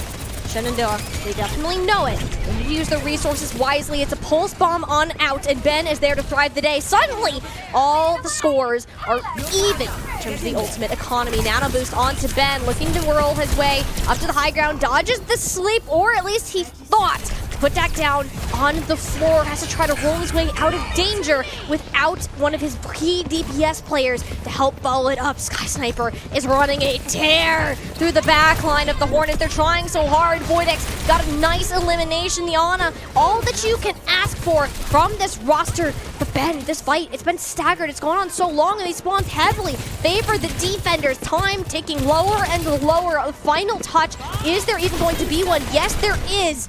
But is the real follow-up possible? Minefield online for Ben, but someone has to get a touch, and there is nobody present. So where the payload's going to stop. Shenandoah, though, considering how the first objective went, this isn't bad progress at all. Yeah, Ben unable to get onto that point there in the final seconds. Sky Sniper, of course, running through the team there towards the end, able to pick up very pivotal picks there, stopping the push from SU coming through. And really, VOIDX so far, VOIDX and Sacred End rather, have had Zaitu's number so far. Zaitu is being picked off left and right in these team fights, but it's Sky Sniper that's really been able to pull through and clutch up for Blinn, finding these backline picks onto Cherry, onto Sacred End, stopping the push in its tracks, and Blinn really thankful for Sky Sniper's power and presence there in that fight. It's the duo, Seven and Sky Sniper, the dynamic duo that just tears Shenandoah's backline apart from the inside out. And, you know, Shenandoah, they're able to get that progress, and that's largely due to Sacred End just ripping Sky Sniper's head right off. And he did that quite a bit, a lot more than you should normally ask of a Sojourn player. His aim is incredible, and that really played a key factor in the progress that was made. Now being on the defense, though, you need to be protecting your backline, right? King Kong, Poppy, and Cherry, they're looking nice and juicy for the picket. If Blinn can manage to get their eyes on them, the Hornets are going to be in trouble. Yeah, King Kong Poppy, now we see him swapping back over to the Zenyatta pick, trying to support this Tracer and the Sojourn here in these extended fights. And really, almost mirrored comps on either side. The only one that's different here is the Ashe counteracting the Sojourn here. Voidex falling early to the Sky Sniper. The Tracer 1v1, not in favor of Shenandoah, as Sacred End will fall as well. Yeah, both the respective DPS duos have been lost today. Blinn starting to get that progress on the objective. We're looking at a late stagger potentially. Ben attempting to stay alive, will not be able to do so. Contests, Voidex could get there in theory should he really want to do so, but at the end of the day, Ben going down so late in that battle, it's not a practical idea. You have to bunker for the second objective. You have to hold for nearly 6 minutes, and you don't even have to hold it for the whole thing. Yeah, I mean, Voidex falling early there in that exchange really did not help SU in that instance, but Ben and Voidex will answer back, redeeming themselves in that fight from the first fight, rather. Zaitu and Hutch falling to them both. A good showing here and a good one fight there for SU to really kind of stall out this push that Blinn is trying to get started. They have control of the high ground here, which on Penariso, that is the most difficult part of this map, is dislodging players such as Sacred End from a position of power. You saw what he was able to do to Blinn College when he went unchecked before, and that happened again. They know it's going to be a problem. Said Blinn, though, they turn their sights to the backline, which, as I said at the start of this round, if you do not protect your supports, they're in trouble. But Hootie's protecting Sacred Head, flies the head of Sky Sniper. Might as well be taking the title of Sniper at this point. He's going to have to do a lot more sniping, as a matter of fact. His whole team is dead, and he gets another one onto Zaitu. Will that be enough for Shenandoah to get back to the payload? They should have one more contest in the card today at a disadvantage in the ultimates. It's a touch coming through. Yep, Ben manages to roll in. Voidex, though, takes a volley of orbs to the dome. The payload getting inching closer and closer. Half a meter remaining. And it'll be Blinn moving on through, claiming map number 2. Yeah, 7 in that last exchange. They're able to get to that back line, getting past the DPS and front line of SU, able to take out the Zenyatta. King Kong Poppy dropping, and Sacred End trying to do as much as he could there, but unable to really get the picks that he needs. Gets one, but is unable to escape with his life to really keep the contest going for SU there. Great map play and really great execution there from the side of Blinn.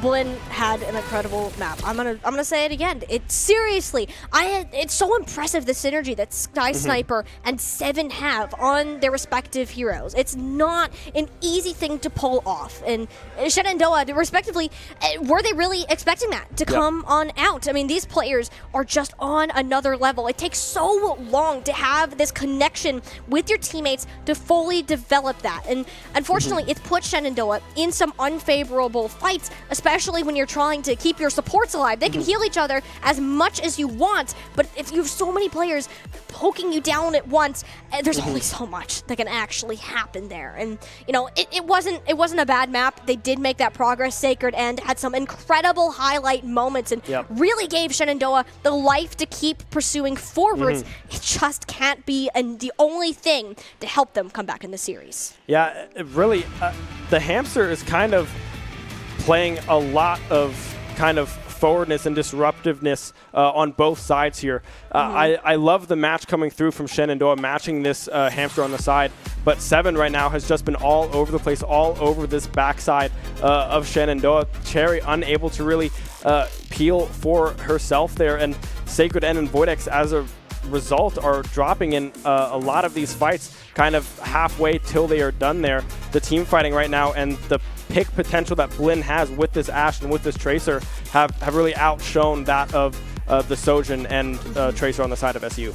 Yeah, Wrecking Ball compositions such as this are non-negotiably the most difficult to successfully pull off. And Blinn has absolutely blown it out of the water today. And Shenandoah, it's not something that they're used to practicing, right? Ben leans more towards this Sigma or a Junker Queen at times. And Wrecking Ball, a very different hero from that. So when you're trying to look forward, Flashpoint will still lean to what Blinn want to play today. Shenandoah have elected to go to the good old Suravasa. And see, this is what I'm talking about.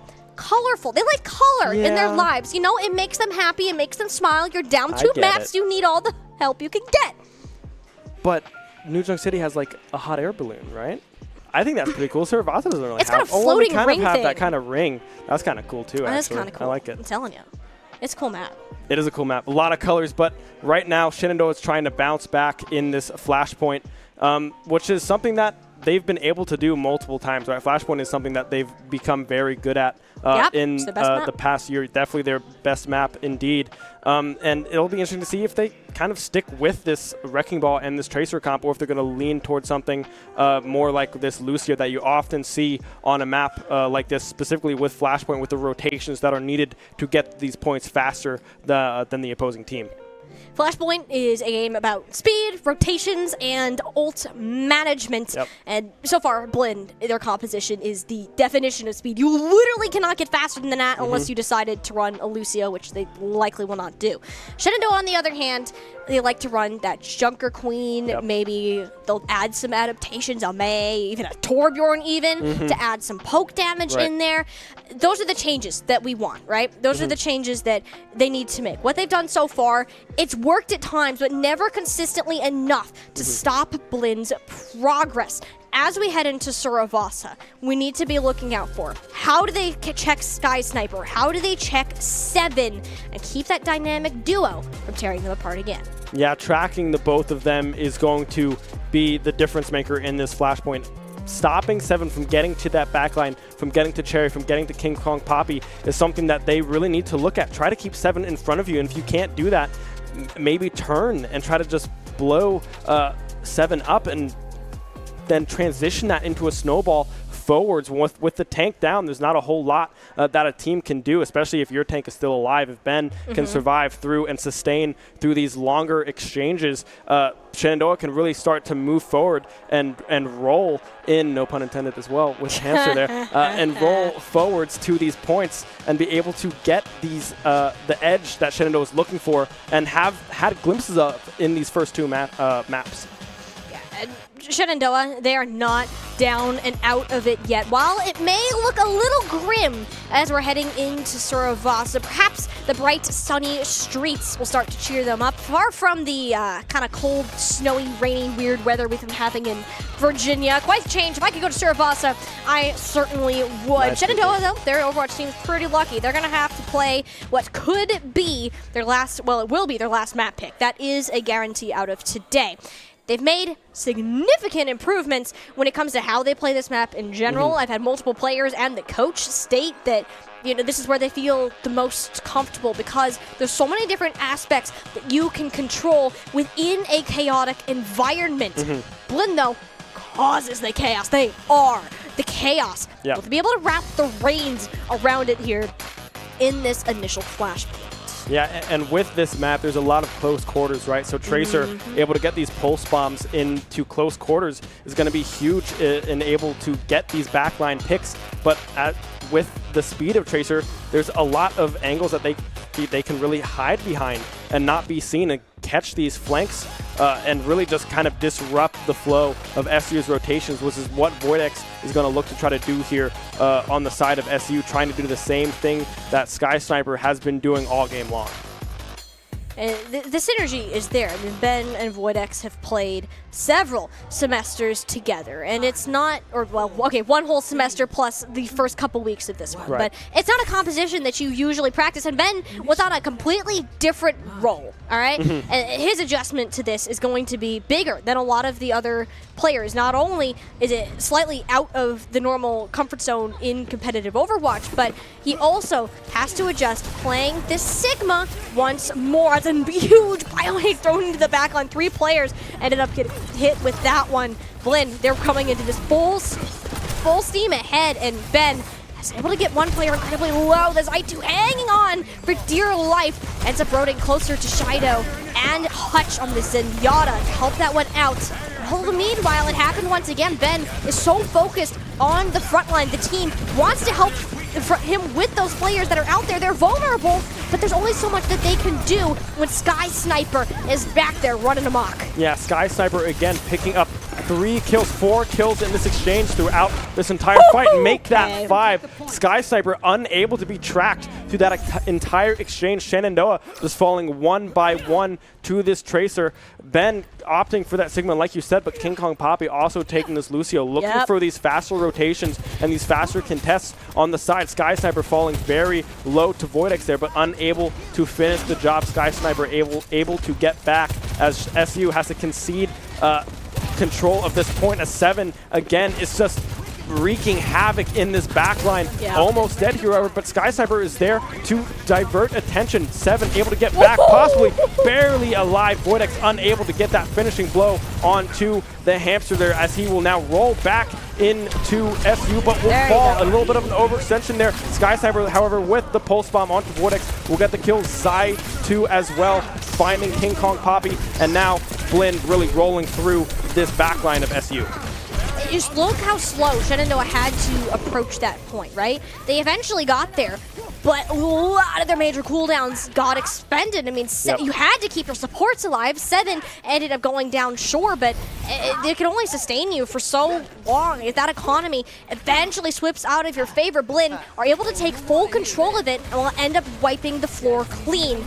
One more opportunity to contest, and I don't think 7 wants to give him that chance at all. They're going to try to help guarantee it. Cherry ends up going down. Ben has limited support. He can opt to use the Gravitic Flux if he wants, but no, he's not going to get there. The Sound Barrier, King Kong Poppy, they had the idea, but it was the boop, the minefield, so many things that Blinn invested just to say, nope, this is our objective. Yeah, Blinn doing a great job at denying entry to that point from Shenandoah. Sky Sniper, of course, picking up huge kills. Cherry on that backside, again falling, leaving only King Kong Poppy, the only support hero alive for SU.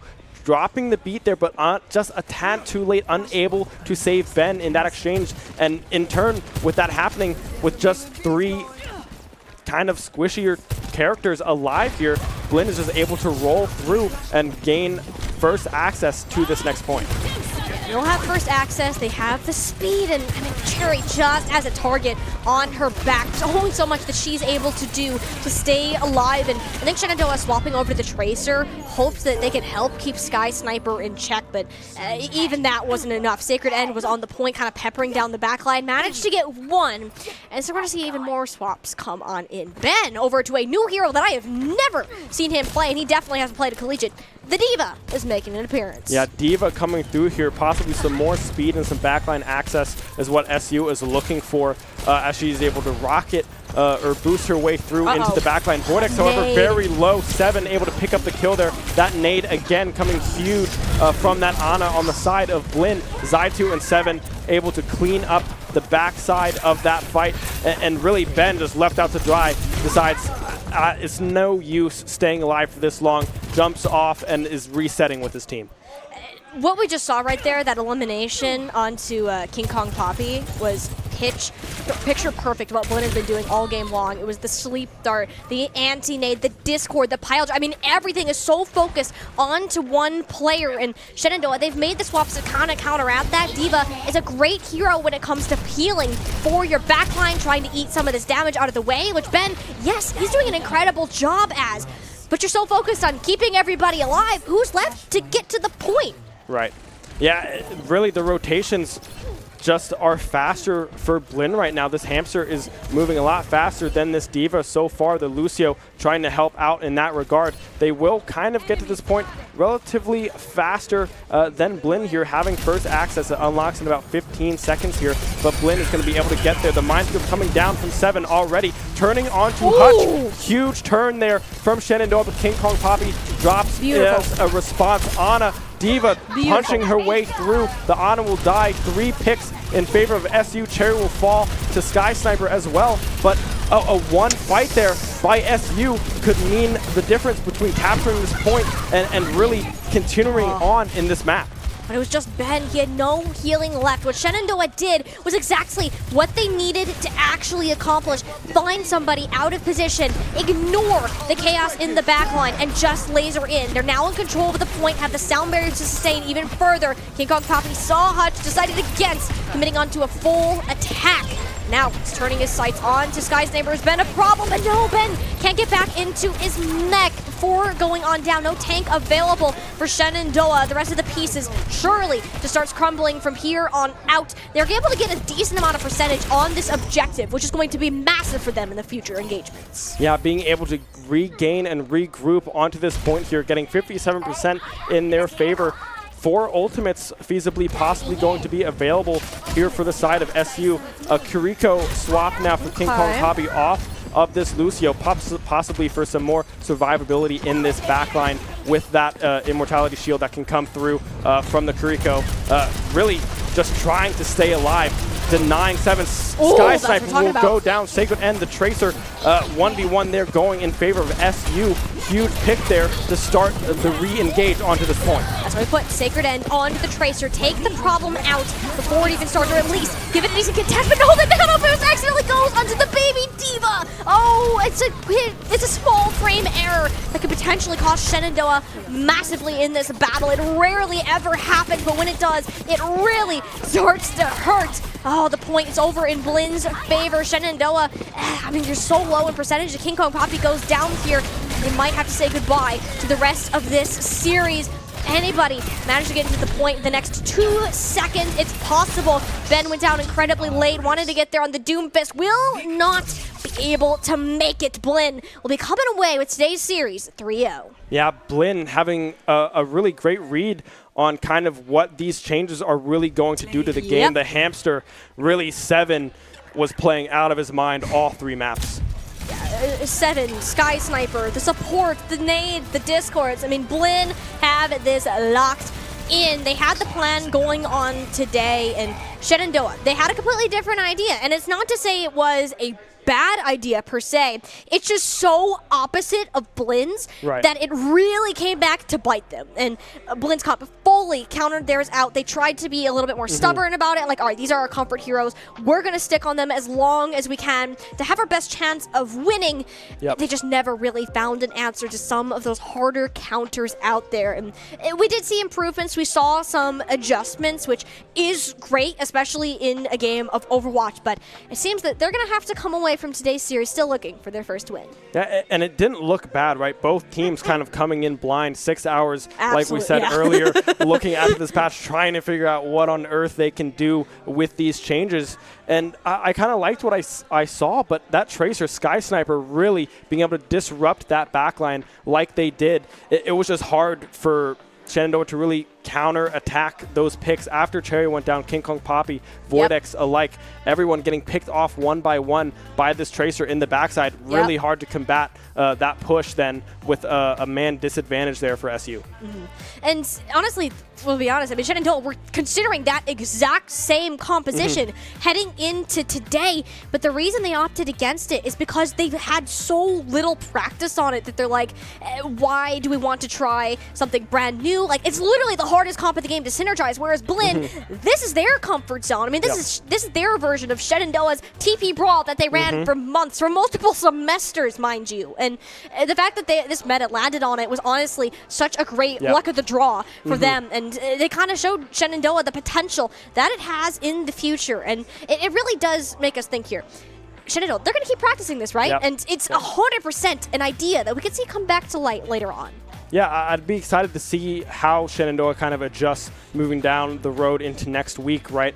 There's a lot to look at, of course, through today's series. A lot of hero selections possibly up in the air, trying to practice new styles with a new kind of game style here. And it's just going to be interesting to see what they kind of come up with in the next coming weeks here, and how this meta across the world really is going to kind of adjust to this huge change that Overwatch dropped on everybody. Yeah, new meta. Overwatch has completely changed the game. Shenandoah, one of the first to play on it. Yep. They're in a competitive match today. And while it may not be the result that they wanted to walk away with, they'll definitely have a lot to work on and to continue improving later on in the future. And while that might conclude our time up here together, we still have an interview on the way. I believe we're going to get King Kong Poppy on the desk. So we're going to throw to a quick break and be right back with our Flex Support player. Will drop two Tracer there, the ultimate coming through, getting huge picks onto the backline of Shenandoah. Ben, again, the last to fall in that exchange. Guarantee themselves an overtime. Ben rolling on through and right on out just now. And by the time that Shenandoah get back into the fight, Blinn's characters move so quickly that they're going to be ready for a full 5 battle. And this time, with an extra cherry on top with these all supports, with a composition that like Blinn are running, it doesn't matter all too much. And Ben here, very low, retreating now through that health pack, able to get it, regain some momentum here, but Cherry will die. Sacred N and Voidex already very low as well, trying to get that trace, but 7 and Zaitu already opening up on the backline. King Kong Piper, the supports are dead. That is a team kill on the side of Blinn. Blinning, only part of your team moves so quick. Ana, Zenyatta, or Regina, regrettably slow heroes on rotation. It's on players like Voidex and Sacred End to make them alive, shutting down a stall that could have gone much longer. And honestly, the ball not dying is running a tear through the back line of the Hornet. They're trying so hard. Minefield online for Ben, but someone has to get a touch, and there is nobody who really wants to do so. But at the end of the day, Ben going down so late in that battle. The back line, which, as I said at the start of this round, if you do not protect your supports, the payload can inch it closer and closer. Half a meter remaining. Will be Blinn moving on through, claiming map number 2. Yeah, 7 and that kills in this exchange throughout this entire fight. Make that 5. Sky Sniper unable to be tracked through that entire exchange. Shenandoah just falling one ready, turning on to Hutch. Shenandoah played valiantly in their 3rd week of the NACE Super League season today, but at the end, they ended up falling to Blinn College 3-0 with a lot of things up in the air about the future of Overwatch. The biggest changes that the game has ever seen in a single patch went down just 6 hours ago. I'm here with King Kong Poppy, our incredible Flex Support player who's been playing on this team for seasons and seasons, and you know how the game, what your comfort zone is and what the game is. How did it feel to play on such a different game? I mean, this is probably the biggest patch since Overwatch went from Overwatch 1 to Overwatch 2. So this was a lot of things going on, and we had an idea of like what seemed good. Like we had a couple ideas, and like the ball was definitely one of them. Like he felt very strong in like our practices from yesterday and from earlier today, but like we just don't have any practice at all on ball, even over the past like 3 seasons. So I mean, we are mostly a rush team, so it's hard to completely change our play style in 6 hours. Yeah. And that's completely understandable. And I don't think really anybody expected you to. When we really got that first look of the patch notes earlier in the week, was there really anything that came to mind, like other than the Wrecking Ball? You guys ended up playing more of like this Sigma poke style. What really was that main decision of going that direction? We mostly wanted to try the Sigma because Sigma also felt really strong, and we had a lot of practice in Sigma like on previous patches, and so we just thought that, you know, like maybe it's not like the #1 meta comp, but understandable. It still like suits our strengths, and is still relatively strong in the meta, if there even is a meta right now. You're the revolutionaries of the meta, right? You're probably like one of the first competitions to actually be played on it, which is okay. That's kind of cool to think about, right? Yeah. I mean, yeah. We'll see what other teams run. I'm really interested in what other teams think are really good, because I also have a few other ideas what I think might actually be even stronger or just as strong as the ball comps. I'm not going to make you talk about them now, because I'm sure we're going to get that cooking, and we'll see it later on. I like a little bit of surprise in there. But I do want to ask you a little bit more about you specifically, right? You, in the past, have been the Flex Support player, the Baptiste, the Ana, most notably, even the Zenyatta. But now you're switching your role, right, to become this Lucio player, to really be the driving force of your team. And it's a very difficult character to play, mechanically, of course, but also one that is very team-oriented. How has that transition really been like for you? It's a little hard because I'm also playing a different role in terms of our comm structures as well. So it's just a completely like I'm basically playing a completely new position, and it's not something I've played in the past. So it's like it's hard adapting to it. But like I feel like I've been playing Overwatch for so long, so it's not like I'm completely out of my element as well.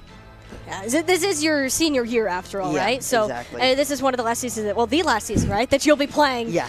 for the team here. Do you have any like goals or accomplishments you wish to have before you move on from the Shenandoah team? Well, right now, I think it'd be really great for us, even though we're down 0-3, all we got to do is get top 6 in the NACE conference to be able to move on to the playoffs.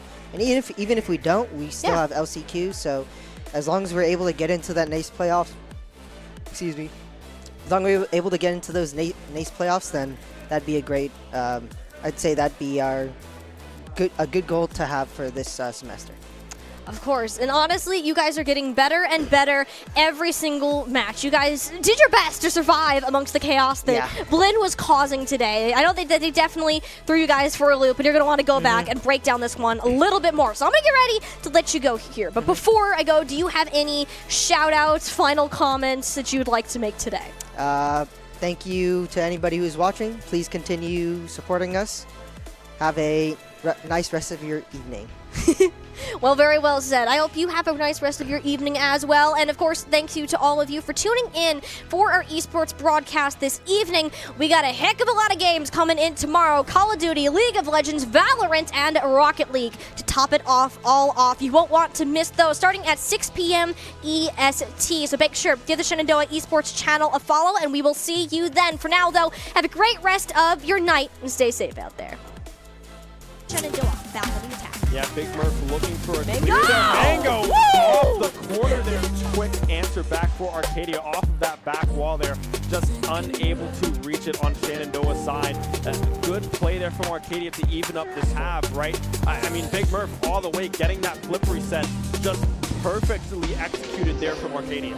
You can't be mad about that if you're the whole final blow. Yeah, Arcadia kind of gets a little lost of where this ball is going to land, and Kiazi tries. Your offensive pressure that we are seeing from this team today. Yeah, I mean, Mango and Elim really able to make that one happen. Mango getting Mango to seal the deal. Look at that. The demolition saw the defender coming slightly tight. Beautifully, Mango just not in the right position, not expecting that turn. Oh my goodness. Look at the way that this is set up. We nearly went 2 games in this goal 2. That was a laser from Mango. Just spin straight into the net. And you'll see what happened there is Eliminate had the original push. Kiazi. Yeah, I mean, Big Murph and Space Beer there, both able to find these angles. Elim gets 3 of their goals here. Yeah, another huge demo there coming through from Beer Farm, setting up Big Murph. Close to impossible for the Hornets.